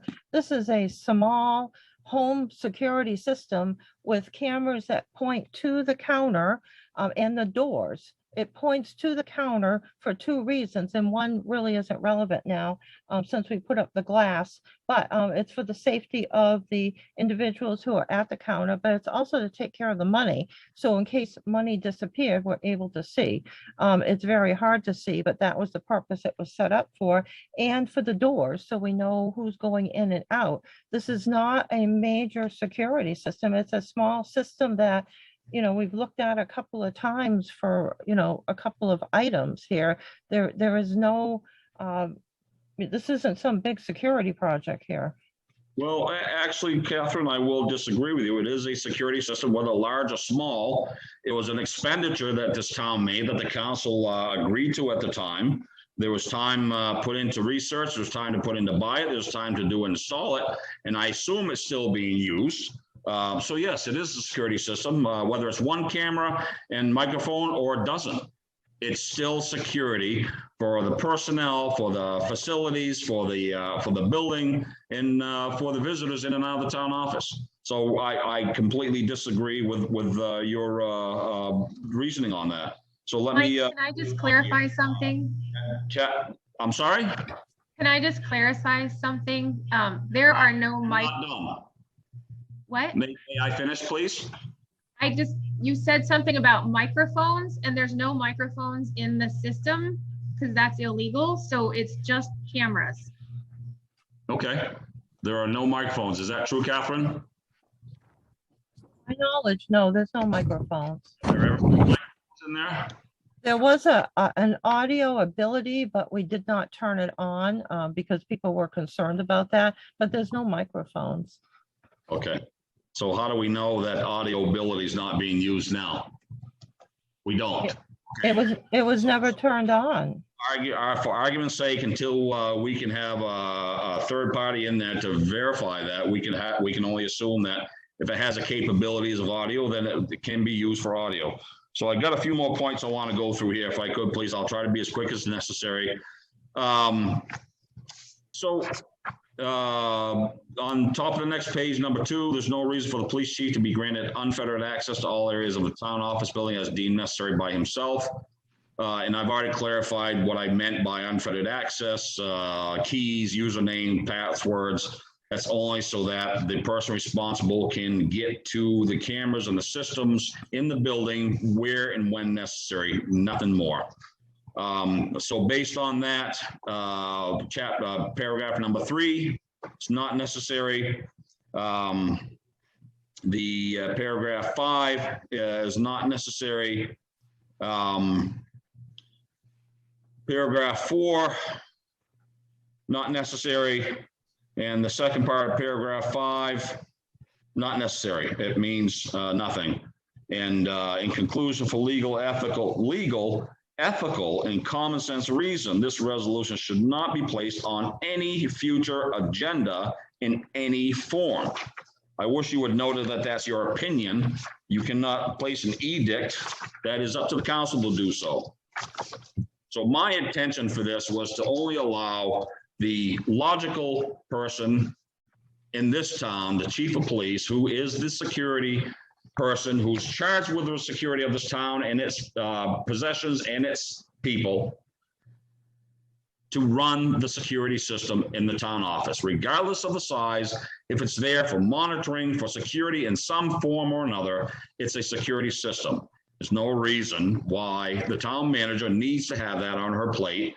She has enough things that she needs to do. She doesn't need to bother with this. It makes perfect sense to give this to the chief of police. So I'm all set for now. Thank you. Catherine? I was going to note that the security system is not a bother. There's not anything to do with it. Another staff member takes care of it. This is a small security system set up only for the counters and the doors. I would never have thought that it would have caused so much ruckus here. It's just a minor system that we've set up to protect the ladies in the office or gentlemen, and to monitor the doors, basically. And it has been of no consequence in creating a lot of work for the town manager, and there's been no interest in it before. I'm gonna go to Brent next. I have a couple of questions. Where is the, you get the security cameras, where's the monitor? Where is that located? Yeah, the monitor is in the HR office. And that's behind the counter? Yes, yes. Okay. There's the other question I'd have is the chief come in periodically then and say, let's look at that, or I have a concern, or as he came forward and asked questions like that? To look at the monitors? Not until last week, no. Okay. And has there been any problems with the security system or things, activity going on that would stimulate that he should be going in there looking at it? No, as I said, this is as I said in the memo, this is a very safe office. This was simply set up when we didn't have glass. So you had, people might come in and, say mean things to the ladies. And once somebody slid some money across. So we decided we would set up the small security system, which was approved by the town council, and it's worked well. There have been no issues. Is the security system monitors recorded, like on tapes? I don't know really how it works. It records over itself after a while. Okay. It's just a small, I guess it has a small volume. I guess this one's going back to Mike. Mike, I just, from all this discussion, I just don't see where we were going with this in the first place. What was the event that triggered the police chief needs to have access to all this security stuff? Well, honestly, Brett, there has been no event that I can point a finger to about why do we need to wait for an event? I mean, it's a security system. Why does the chief of police and the police department not have control of a security system? It makes no sense. It's a simple thing. Simple thing, and to me, it's extremely logical. I'm not doubting logic, but what I'm kind of doubting here is, where is our lack of communication? If he had an issue, why doesn't he sit down with Catherine and say, hey, we need to work together and I'll check this out and you check this out and I just like to see it? Why can't there be a two-way street there? It sounds like you got two power struggles going on and that's all it's coming down to. No, Brian, I'll respectfully disagree with what you're saying there, but it's not a power struggle at all. It just makes sense. If we have a dump truck, would it make sense for the guys at the recycling station to take care of the dump truck? No, that'd be the highway department. It's the same thing. It's a security system. Why wouldn't that be in the police department? Or if it has to do with the fire trucks, well, let's have the librarian take care of the fire trucks. The firemen take care of that. I don't mean to sound facetious or sarcastic, so please forgive me if I sound disrespectful. I'm not meaning that at all, but I'm just exaggerating to make a point. It's just a simple administrative thing. Give the chief control of it. And the fact that nothing has happened, that just means we've been very lucky, extremely lucky. But I just can't understand why they can't work together. They probably could, but there's no reason why the town manager would need any control of the security system at all. It just makes no sense to me. Brent, was that your last question or did you have another one? No, I guess I'm done. Okay, we can come back if you have another one. Amanda has had her hand raised for quite a while, so I'm going to go to Amanda, Jason, and then to Catherine. Thanks, Heather. What if we just came to a compromise here? Because I don't see why our head of security for the town wouldn't be in charge of security systems.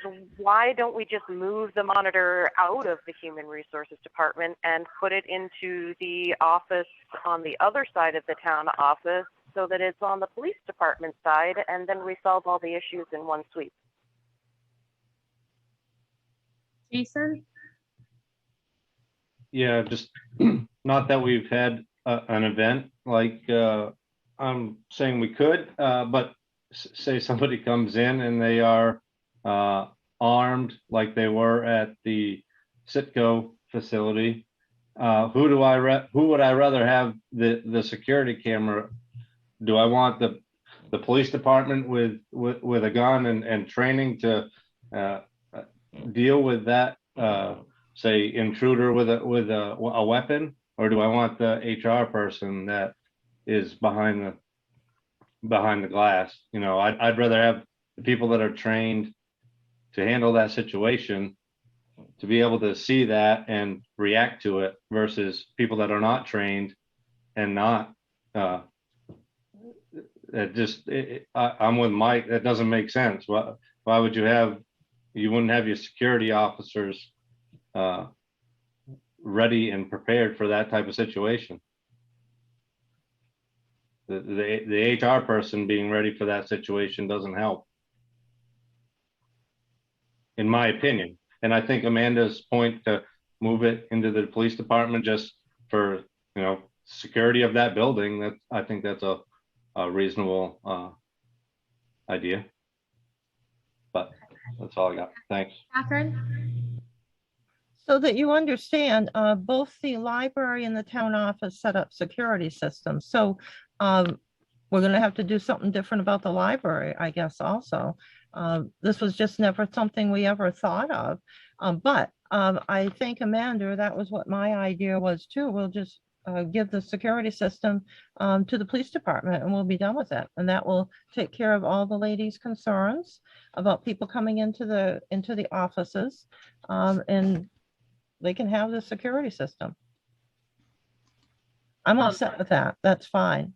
Okay, I had a question too. Something that Jason said kind of just got me to thinking about how, you don't want the HR person responding to the issue, that you'd want the police department responding to it.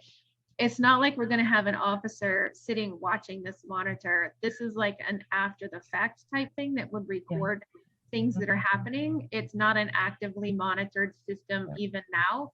It's more of a recording what goes on in the office. So if somebody comes in and creates an issue at the counter, which now that we have the glass partitions, that has really calmed down. For a while there, people were just very angry about everything.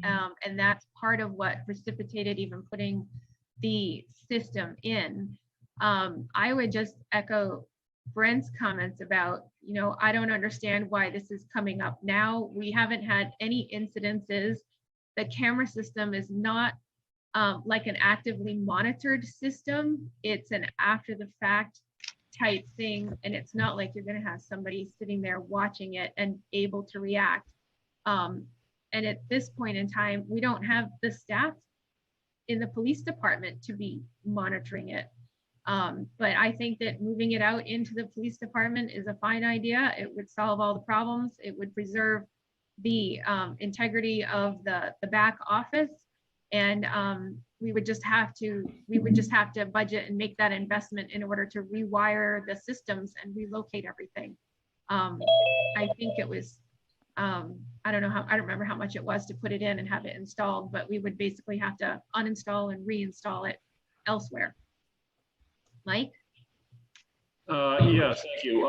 So just for clarification, so the security systems plural will be under the responsibility of the chief of police and police department? Is that correct? The police department can have it. And that will include username, passwords, anything that he needs to maintain and control the system. Yeah, I think it just has a username and a password. Okay. All right. And then the library as well would be. Yep, monitored library by as that. well. Yep, library has to be monitored too. If I may, Chief, I don't want to put you on position here, but you want to weigh in on that? Anything that we're missing out on this? Well, I think it's a good idea that you have the security systems over here on the police department side. I mean, I always tell everybody that you have to be ready for the 1% that could happen. And that's what this is about. And we're lucky that nothing's happened in the past, but we have to be ready for that 1%. We have a administrative assistant who sits here 40 hours a week. He can monitor the monitors when he's not doing administrative stuff, more so than where they are now, sitting in the back room where the HR specialist sits. I think it's a good idea that I have access to the building also and have a key. If there was an active shooter situation or any other type of an event, I would not be able to get into that space in a timely manner. So that's a security issue and a safety issue. So I would also recommend that. Okay. All right, Chief. Hey, thank you very much. Catherine and Chief, if you would, I would suggest that you coordinate handing this over. And about the access, the key for, as you said, Chief, active shooter, I would ask that Catherine would work with you on getting that resolved. That would go back to building access, which is one of the items that was greatly concerned both to the staff as well as the town attorney, as far as who actually has access to those, that back of the office type area. Pete, you already have access to the building through the police station side and to come through the police door here.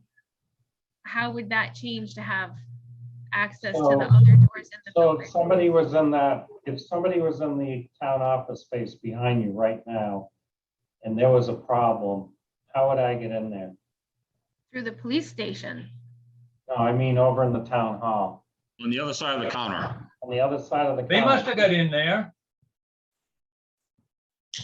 What's that, Chief? See, whoever is in behind that counter causing the ruckus must have got there, so one of those doors is open.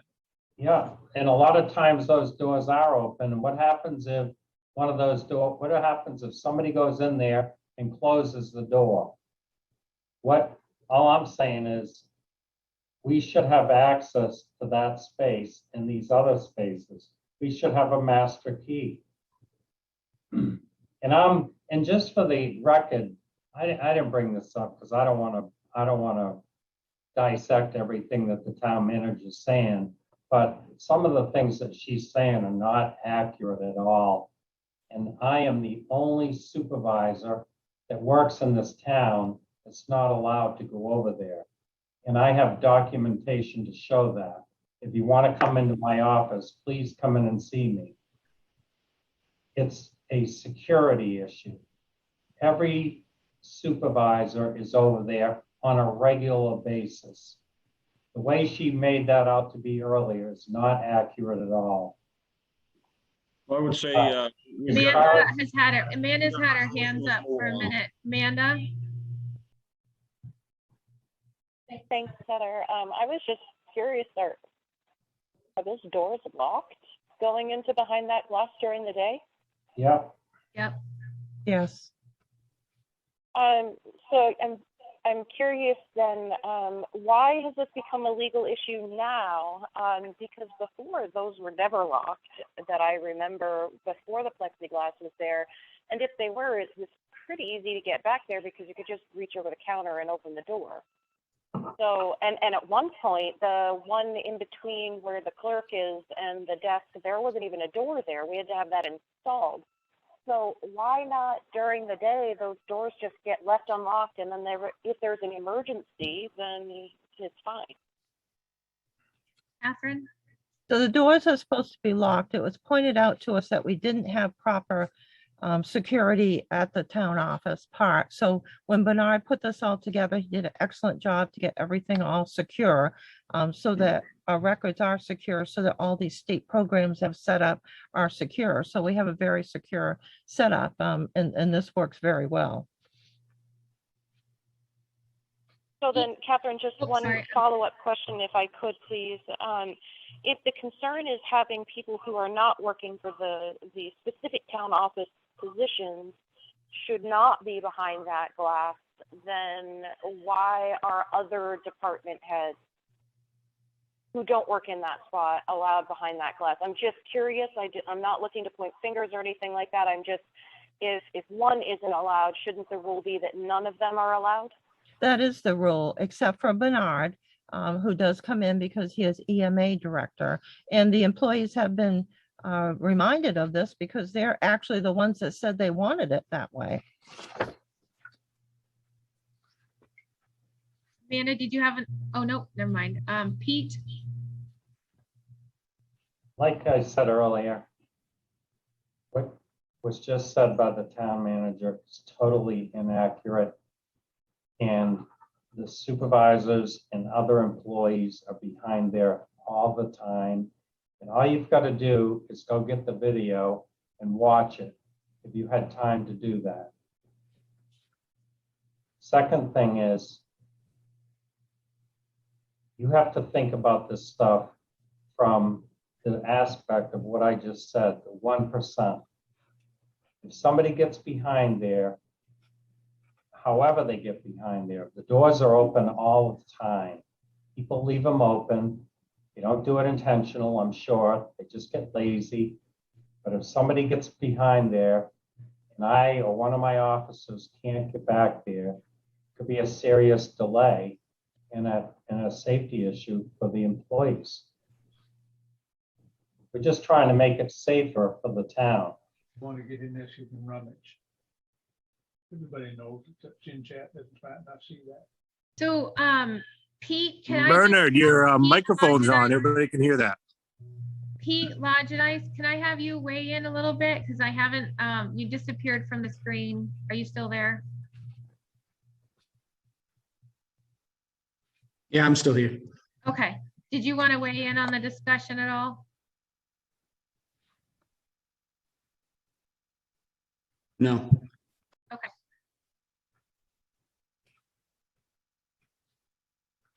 Catherine? Yes, I was going to note, so the security system with its username and password will be given to the police chief either tomorrow or the next day, depending on how long it takes to unhook everything. It can be hooked up in the police station. I would say I have no issue with that. I can't imagine that others would. And the employees who are supposed to lock the doors will leave everything locked. And I need a key. I need a key that will open up the various, that room over there, and then the, We don't know what you're pointing at, Pete. oh, I'm sorry. I keep thinking that you're sitting over there. You can see me. But I should have a key that will open all these doors up in case there's an emergency. And I What think type of emergency you're gonna have that you need to get through the doors if the door isn't already open? If somebody's broken in there and holding somebody hostage, they're gonna have to go through one of those, kick one of those doors in or kick the plexiglass out or something to get in there. Not necessarily, Chief. If the door is left open and they're able to get in there and then close that door, it's going to be a considerable delay in trying to get in there or to any other office. So just having a master key that we could keep in our box over here would be a good security, good thing to mitigate security issues.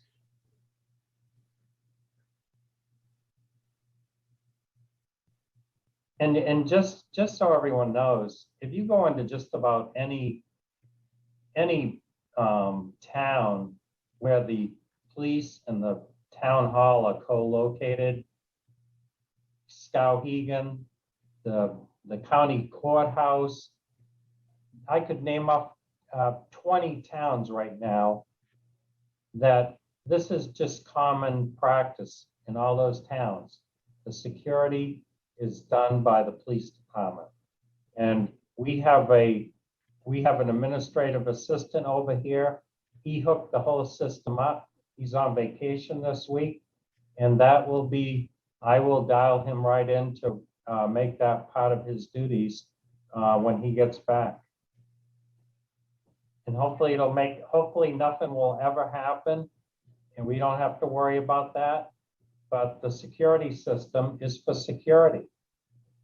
It's being downplayed in this meeting, but it's for security. And I just want to throw this other thing out. I did say this earlier. I was never consulted on any of this. Never. Catherine? Yes, when we set up the system, we asked the police chief if he wanted to put items on, and he had a concern regarding hearing all these rumors that these microphones and these cameras were all set up, and he wanted to make sure that they were not in the police station. There was an issue with the back door, and we said, if you want to hook in and get some cameras onto the system, you can get a purchase order and do that, and nothing was followed through on. And so I haven't heard anything about the security system until last week. But I will be clear, I have no issues with the police department taking over the security system in the town office and in the library and any other building. However, this was not a designated task that we brought up because this is not a system that's being watched all day long. Now, poor Michael will have to watch it all day long. But in terms of the keys, everybody is adamant that the keys will remain with the town office for the security of all of the records that we have bonded for and signed up for with the state of Maine.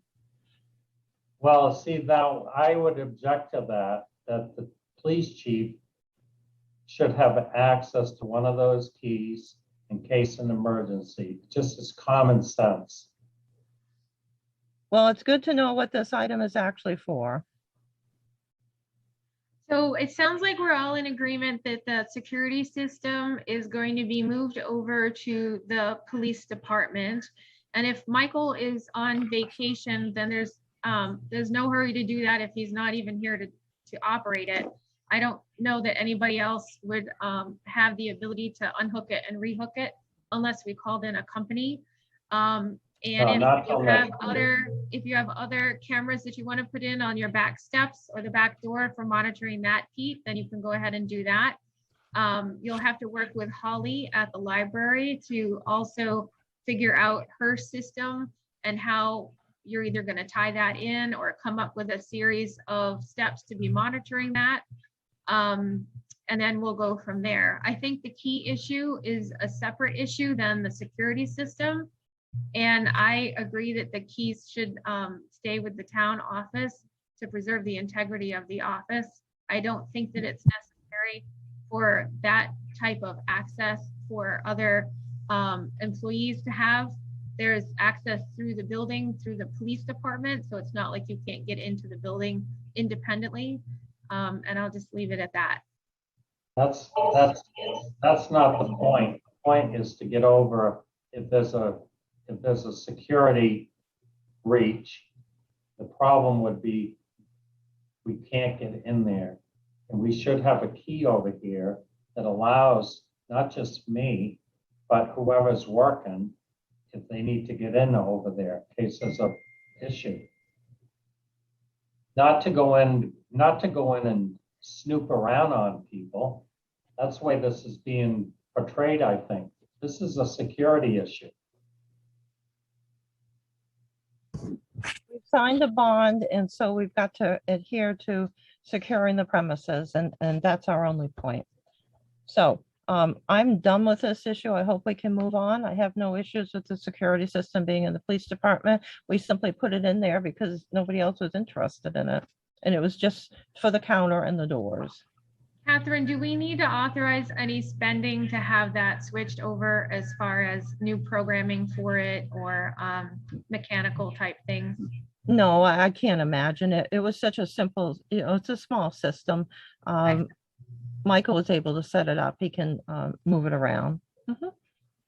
Hey, Heather, my suggestion would be is I'll have a meeting and get people's feedback. I'd like to get the town manager's feedback and the fire chief.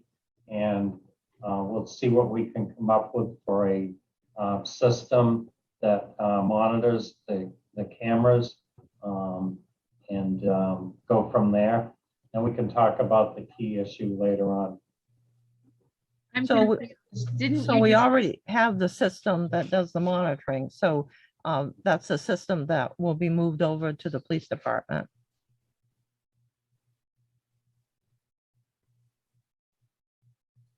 But I'm not familiar with it. All I'm saying is that I'll collaborate with the other supervisors and the town manager and, to make sure that we have everything that we need.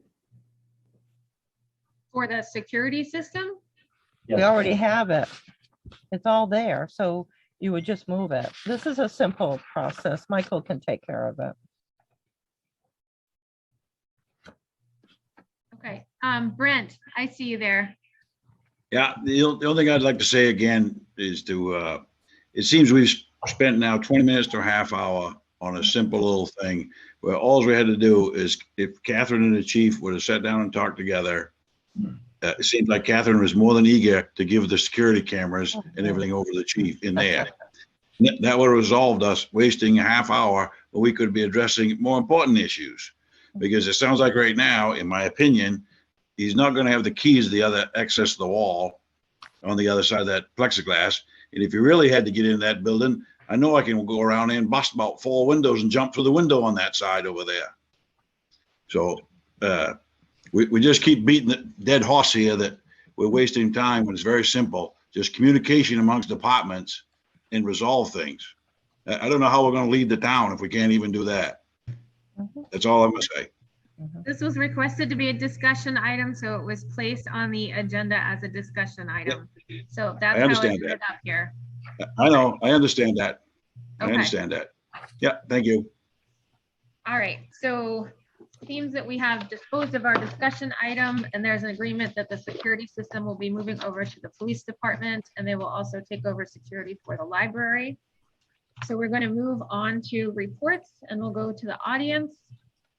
I'm going to just go across the screen here. So I apologize if my people are not in the same order as your people that you're seeing. Bernard, would you like to start us off? Do you have anything else? I agree with Brent that we beat a dead horse here for nothing for the last half hour. Thank you. Chief Bickmore, anything else you want to add?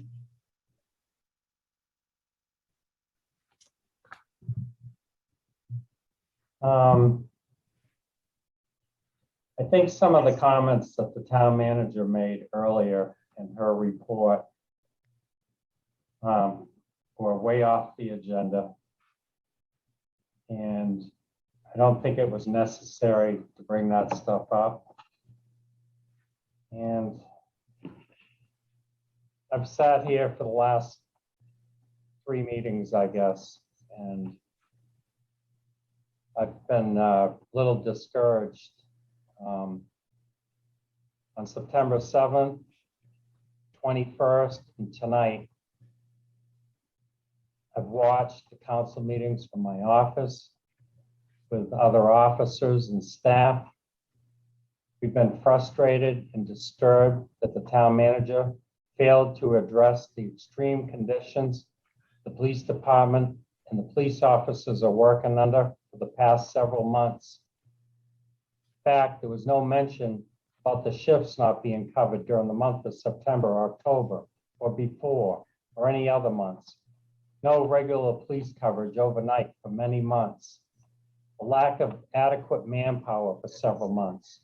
A schedule that requires officers to work double and triple shifts with little or no rest due to the need to have police protection, which could be a state OSHA violation.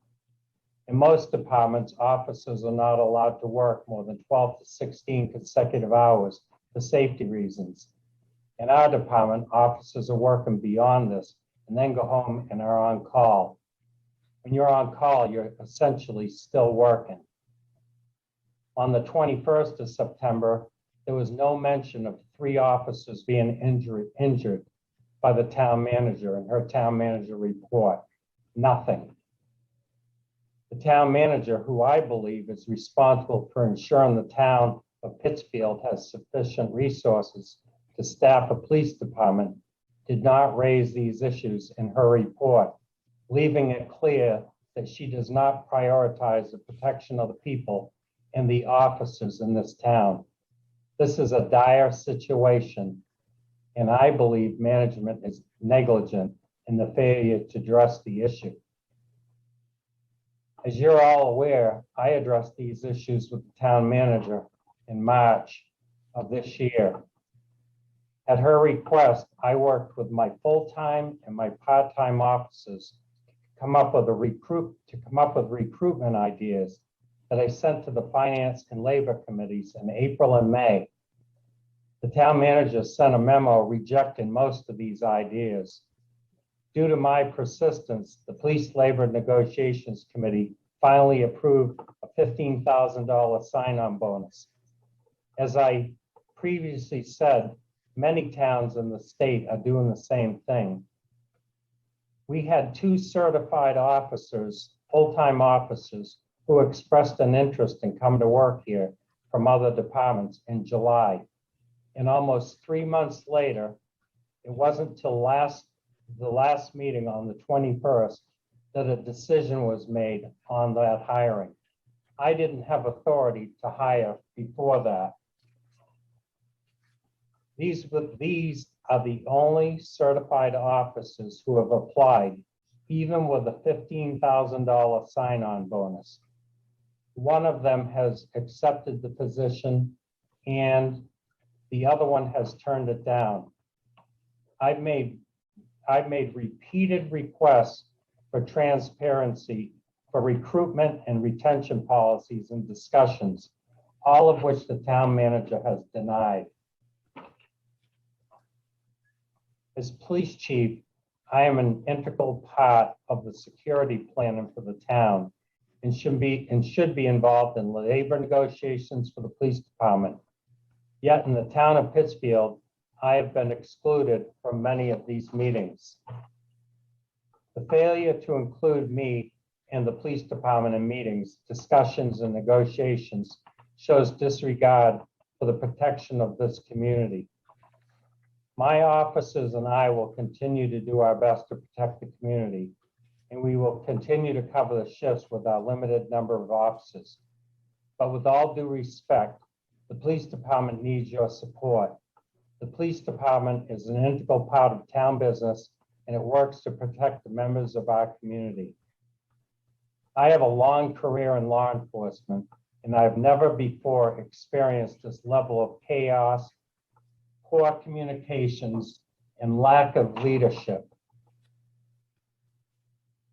We have a great police department, and we can make it one of the best small departments in the state if we all work together as a team. I know my officers, both full-time and part-time, want this, and the members of the union who represent them want this. That's all I got to say. Thank you, Pete. Valerie Roisman, do you have any comments to the council this evening? No, not at this moment, but I may follow up. I'm here from the Bangor Daily News, so I'm just getting familiar with the community and listening in, and thanks for having me. Okay, thanks, Valerie. The next person on my screen is Amber. I don't see a last name there. If you're a resident, if you could please say your address as well. Hi, it's Amber Quint. How are you? On Summer Street. I don't really have a lot of comments tonight, I guess, other than my black water today, but I come to find out they flushed my hydrants. I do think that citizens could be allowed. Did they not unmute me? We can hear you, Amber. Cut off. Oh, okay, sorry. My mother came in with it playing in the background. I do think on the town meetings, keeping them going via Zoom and in person would be really helpful. And that maybe if there were too many citizens, that maybe Zoom could be set up in the library as well to put people that maybe don't have access to devices or internet still in a public space with public access.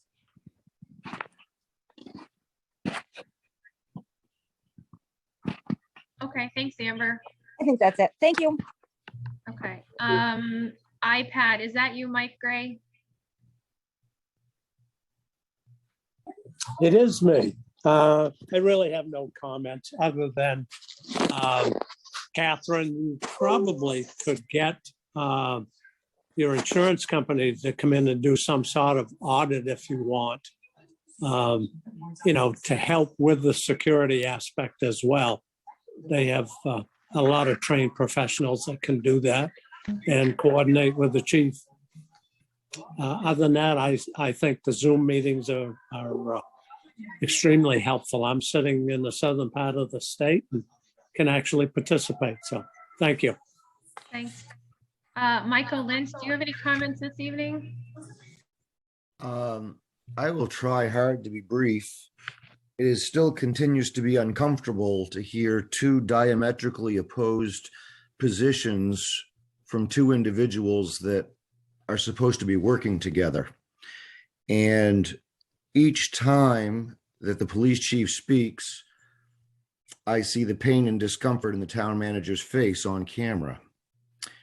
I'm growing more and more tired of not having this community working together and spending all of our time, quite honestly, wasting hours again this evening with people that if they had department meetings on a regular basis and put their personalities aside and worked towards improving the quality of life here in our beautiful central town area, central Maine area, I'd be much more proud of watching these meetings. So let's try to put the personal differences aside. Let's try to work together to make this community stronger, safer, and better.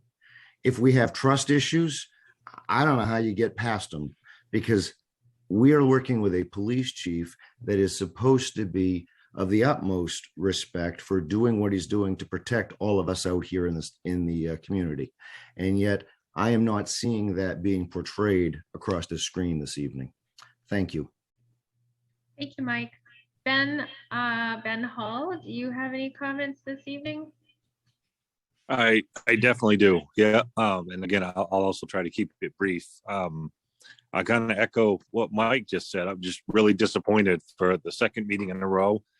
We spent the majority of the meeting fighting about something that for the most part, most of us seem to agree on the path forward. It's obviously very divided. There were shots in the town manager's report at the chief that I think were completely unnecessary. Were events months and months ago that absolutely did not need to be brought up again. I think that was uncalled for. Bernard Williams, I would really suggest you learn how to mute your mic. There were comments from you that I think were completely uncalled for. And if there was a solid relationship between you and the chief, that may be out the window now. As far as access to the buildings, I know from working in a different industry that there is a lead security person that needs access to all spaces within the community. If someone were to go in that office and lock the door threatening to kill themselves, who would have access to get to that person and help prevent that? If there was a bomb threat in that office that needed to be investigated, if there were other events in a specific office, somebody needs to have access to all spaces. If you're worried about HIPAA or files, there are locking file cabinets, or better yet, there are digital records, which we are way past moving to. And finally, on the in-person meetings, thank you for coming to a resolution on that. Using Zoom in conjunction with in-person meetings for the versatility is great. I think it's a great path forward. I'm glad we finally, sounds like we come to a resolution on that. So thank you all for that. Just in closing, I'd really like to see, there obviously is distrust. There are divides, but I would like to see this group start looking at what is right, what is best for the community, what is right now, irrelevant of what's been done in the past or how it's always happened. What is right now, and how can we go forward? How can we do this?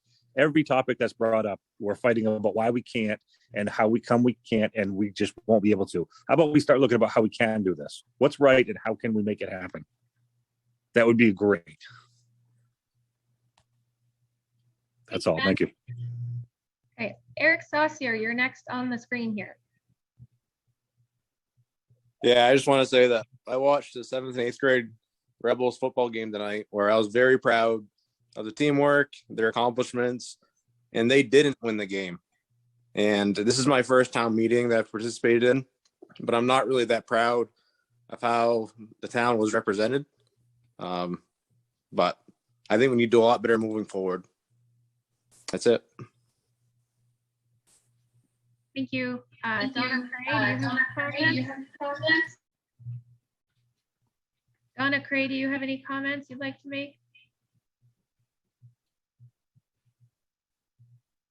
Not hearing any. Caitlin, do you have any questions? Nothing from me, thanks. Thanks. Down the bottom corner, Cindy, do you have any questions? If you're a resident, could you please state your address as well? Yeah, my name is Nancy Bro, and I'm at 144 Washington Street. I don't have a computer and I don't have the internet, so I'm at a neighbor's. And I still can't believe what I'm seeing tonight. You know, you guys got to get it together. You got to come together as a group, or these problems are never going to be resolved. I really wanted to follow up on what I had asked a couple weeks ago, and kudos for getting the inspection done on the house on Washington Street that really needs to be condemned. I hope that we will continue to push to get that done. I know it's not going to be easy, but for safety purposes, we really need to put the pressure on and get that done. My second follow-up question is what we're actually doing to clear, and I know this isn't council stuff, I guess. This isn't stuff for the council is supposed to be handling, but I think it's important for the town to know what's going on in town and on Washington Street. And again, I'd like to see that drug house cleaned out. They're doing everything at night now. It's crazy. It's crazy. It hasn't stopped. We do see a lot more police presence, which thank you, Chief Bickmore. I appreciate that. I know you have a lot to do with that. Also, what are we going to do to keep ourselves safe? This guy's not going to be in jail forever. And as far as the town office and security, you need security. I've seen it. This person, we have so many people in this town that are doing these terrible, terrible drugs, and they'll do anything. So you do need a security system, and you do need the chief to be in charge of it. And I guess that's all I have to say, but I'm really disappointed. This is my third town meeting that I've been involved in, and I just can't believe it. I'm shocked. I'm hoping that everybody will go home tonight and reflect and decide what you're going to do moving forward. Thank you. Thank you, Nancy. Lindsay. Hello, can you guys hear me? Yep. Okay. I do have a couple things I kind of jotted down throughout the meeting, much in line with what Mike Lynch and Eric Saucier and Nancy have said. And Ben, I don't think I have a lot of new, except for maybe if it's possible, just for meeting efficiency, we're after 10 o'clock at night. It feels like we could have gotten through this agenda much faster. So maybe for open discussion at some point with the council, can you guys look at timed agendas, maybe more efficiently working through agenda items? But from an outsider's perspective looking in, I like to weigh in on, especially the meeting in person. I like the resolution you guys came to there. It took probably like 90 minutes, but I mean, I guess it got to where it needed to be.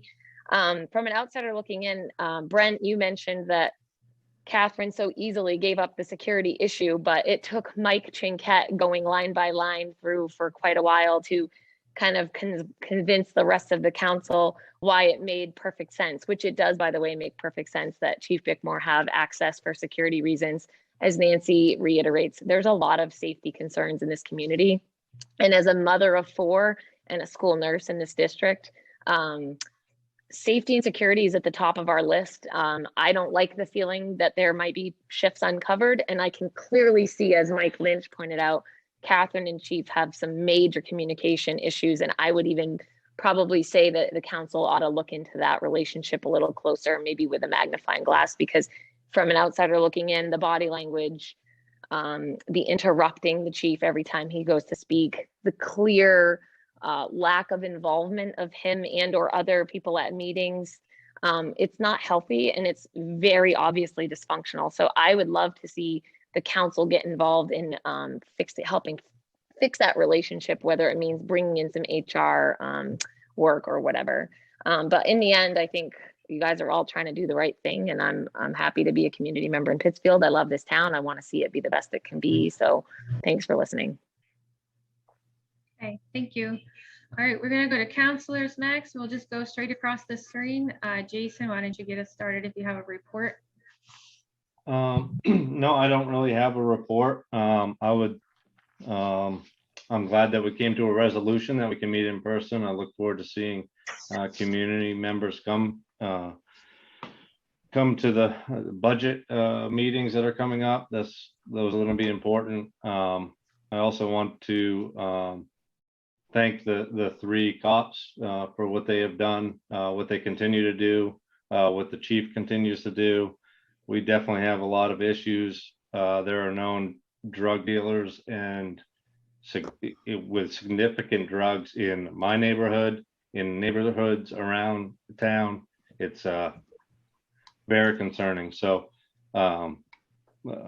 that's should be the main focus of definitely the town manager and obviously the chief. And beyond that, I apologize to the residents that were on this meeting for 3 hours, 3+ hours.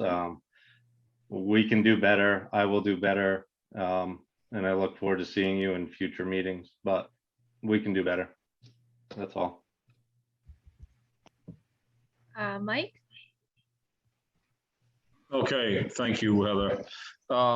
First, I just want to thank everybody for attending. That's one thing that I got to do on my several iterations here on the council. Many times there would be 1, 2, or 3. Sometimes it was 7-0, the councilors to the people in attendance. So thank you all very much. And just to add to what Jason said, there's an awful lot of time. You know, having time responses, having a bit more control of the direction of these talks would certainly help. I am glad that we can do what we need to do, and at the end of the meeting, we're still not fighting, screaming, and yelling. Not that we did before, but I'm exaggerating to make a point. The bottom line is that we're all members of this town. We all want to see it succeed, and you know, I think that's our end game. How we get there, it can be questionable, illogical, emotional, and a little bit out of control at times, but end result is what we're looking for. So thank you all very much for attending. And Cindy, I'm glad to hear that you've got a little bit of resolve in that area, and want you to know that it's a visible place now. So hopefully we can help you take care of that area there. So just a couple of questions for Catherine, if I would. Just minor details. When I was looking at the bills last time, I just had a couple of questions, if you would. There's a disconnect notice for a number 9483328. Why do we have a Unity number on the Pittsfield town office bill? What is that number? All right, that is when we got a disconnect notice, but no bill for the airport for the Unicom system. Okay, so that's like a communications thing for the airport themselves. Because the airport is a municipal department, so the town takes care of its bills. Okay, thank you very much for that. Another quick one. American Messaging, I see 3 numbers for 3 different pagers. What department has that? Is that the fire department? I believe that's Public Works. Public Works still uses pagers? Yes. Mhm. Do they have town cell phones? They chose not to have cell phones. They still use the pager system from the sheriff's office. Tom Works uses a pager system from the sheriff's office. They can be paged from the sheriff's office. They're also paged through the system. Okay. All right. I guess that. It seems to work well for them. Well, I understand, but we may want to reconsider setting that up because, you know, it's 2021 and, you know, pagers are probably not the most efficient use of communications. So just something to consider, if you would please, or have the department head to look into that a little bit deeper. Yeah, And thank you. one last thing I wanted to bring up, this bill for KV Cog, Kennebec Valley Council of Governments, $5,214 for a year of membership. So I don't want to spend any more time on this. I just want to throw out some rhetorical questions. What do we get for them? How much time do we spend with them? You know, what are the actions items? How do we benefit from them? So what I'd like, Catherine, if you could, the next meeting or the next, or, you know, sometime here between now and the end of the budget season, can we get a report from them? You know, what we benefit from them? Is it worth $5,214? Certainly. Thank you. Yes, So thank you. with that, I'm all set. Thank you, Heather. Appreciate it. Thank you, everyone, once again.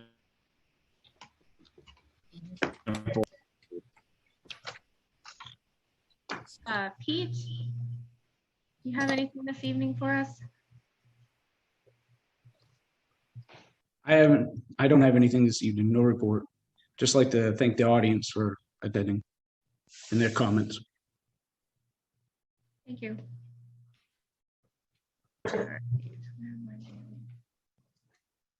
Brent?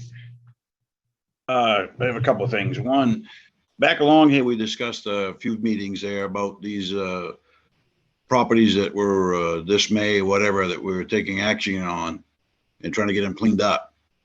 Some of them, I don't see nothing ever really happening yet. And I know one's been almost a year. So I can get with Catherine or something, give me an update on some of that. Also, setting up the budgets, I hope we set up plenty of money that we need to start taking these people to court. So either property gets condemned and cleaned up, demolished, or whatever, because their eyesores just keep going on. The other thing is an individual here, I know I've talked to the code enforcer, Bob, and he's gone every week telling certain individuals they need to correct their actions on a building or whatever, and nothing happens. So how long do you keep going just telling people when they ignore you before you, I don't know if you take them to small claims court or whatever, do something. And then another thing is it all comes down to, even in this meeting, like I stated, communication. We keep, it always seems like one department doesn't say they don't have say back and forth, round and round. And I know Catherine says she has department meetings with the departments, but just like our meetings, do they put out any meeting notes?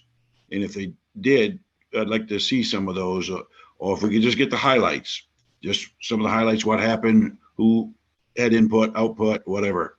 So that way we can kind of get a picture of what's going on. I don't know if that'll help us any, but maybe it'll ease up some of the frustrations that go on in these meetings of lack of communication.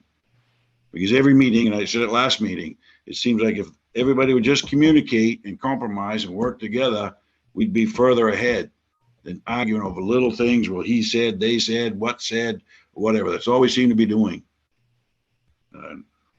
I guess I'll get off my soapbox. That's all I got to say. Have a good night. Thanks, Brent. I'm going to be brief just because it is a very late hour. And Do I not get to go, Heather? Oh, I'm sorry, Amanda. Yes, go ahead. Sorry. I mean, if you want to go first, that's fine. No, go ahead. I just have a couple of things. First and foremost, I really want to thank everybody who attended our meeting today. Again, as I said last time, we ask that you please keep coming to our meetings because we're here to represent you and what your voice has to say, and we certainly enjoy having your input. Next, I think I'd like to point out that clearly, and this keeps happening and keep happening, we have a huge division happening just within our own town office and within our own town positions. I think that one of the things that really pushed me over the edge tonight too was the fact that we're constantly told as counselors we're not allowed to know the reason employees are leaving because it's confidential, and then the town manager indicated reasons that officers gave for leaving, and I think that was probably uncalled for, and I hope that an apology will be issued, because I did read some of those dismissal letters that were confidential, and I don't remember seeing the specific reason that was listed by the town manager being included in those letters. And along those lines, I think maybe we might want to look at some kind of mediation session that can occur to help, maybe, hopefully help this fractured relationship that we have between our chief of police and our town manager. I don't even know if mediation will help, but we've got to do something, because we need our town to function for the citizens and for the betterment of our town. And I mean, we are growing. We are seeing an increase in crime in our town. It's not something that we want to see. And having our town manager and our police chief at odds is not helpful. So maybe we can look at the MMA or KV-COG and see if they have a mediator on hand that might be able to be used to help hopefully fix this fractured relationship that is clearly seen by us, but now by the citizens of our town as well. I do think that we should also make a very important note that I think was hopefully inadvertently left out of the town manager's report about the incredible Stuff the Cruiser diaper drive that happened just recently. And I would really like to ensure that we say congratulations, many, many congratulations to KV CAP, the Pittsfield Police Department, the Somerset County Sheriff's Department, Bud's Shop and Save, Puritan Medical Products, Chimbro Corporation, all of the other collaborators that were involved in this drive. I was there for almost the entire event. I really want to ensure that we also thank Crescent Lumber for the donation of their truck, because we overstuffed the cruiser so much that there was no way we could have held all of those diapers without their truck that they donated for the cause. We were able to collect at the event over 17,000 diapers, and then after the event was completed, Chimbro donated another 2,000 diapers, and so that brought our total over 19,000 diapers, with many additional items such as wipes being donated as well. I think it's a real testament to our community and what we can do when we come together. I love this town so much. I hope that we can mend the divisions that are in our community so that we can move forward and continue to be the beautiful town that I know we can be, as I've lived here pretty much my entire life, and I know we can get back to that. So thank you. Thanks, Amanda. So like I said, I will be brief because it is a late evening. Thank you to everybody that kind of stuck with us through this. There's a bunch of things I'd like to touch on, but I'm not going to, just because it is so late this evening. But the one thing I am going to touch on is the meetings. Tonight's meeting did go long. I felt it was important to make sure that everybody that wanted to speak about an issue was allowed to speak about an issue and had the opportunity to do that. I have been criticized for cutting people off, and now I'm being criticized for making sure that people can have the opportunity to say what is on their mind. So you can't have it both ways, and I'm just trying to run an efficient meeting as possible. Obviously, that doesn't appease everybody. But I think tonight, because it was a long meeting, that just goes to show that a lot of people had a lot of stuff to say. So I'm just going to leave it at that and say good night, and I'll look for a motion. I move we adjourn. Hold on a minute, Mike. Catherine, Could I just make one comment? I did want to note that you are doing a good job running the meetings. These are very diverse meetings. And I also wanted to note that there's some sort of misunderstanding that the town manager is able to take care of all the police labor negotiations on her own. Every single item that the chief gave me went to the police labor negotiations committee, and the group did a very good job. It was a very hard job to do, and it took a while. So I just want to make that comment so people don't think that one person is doing all this. One person can't do all this. They don't have the authority to do it. It's a committee. I can Thank you. confirm that we had over 8 meetings that we came together to work through all the issues with all of the different parties. So it definitely is not something that's lightly taken and was not approached in a willy-nilly manner. It was very well thought out, and we came to an agreement. So who wants to make a motion to adjourn? I'll make another motion to adjourn. Thank you, Mike. I'll second it. Second, we are adjourned. Thank you. All right, thank you all.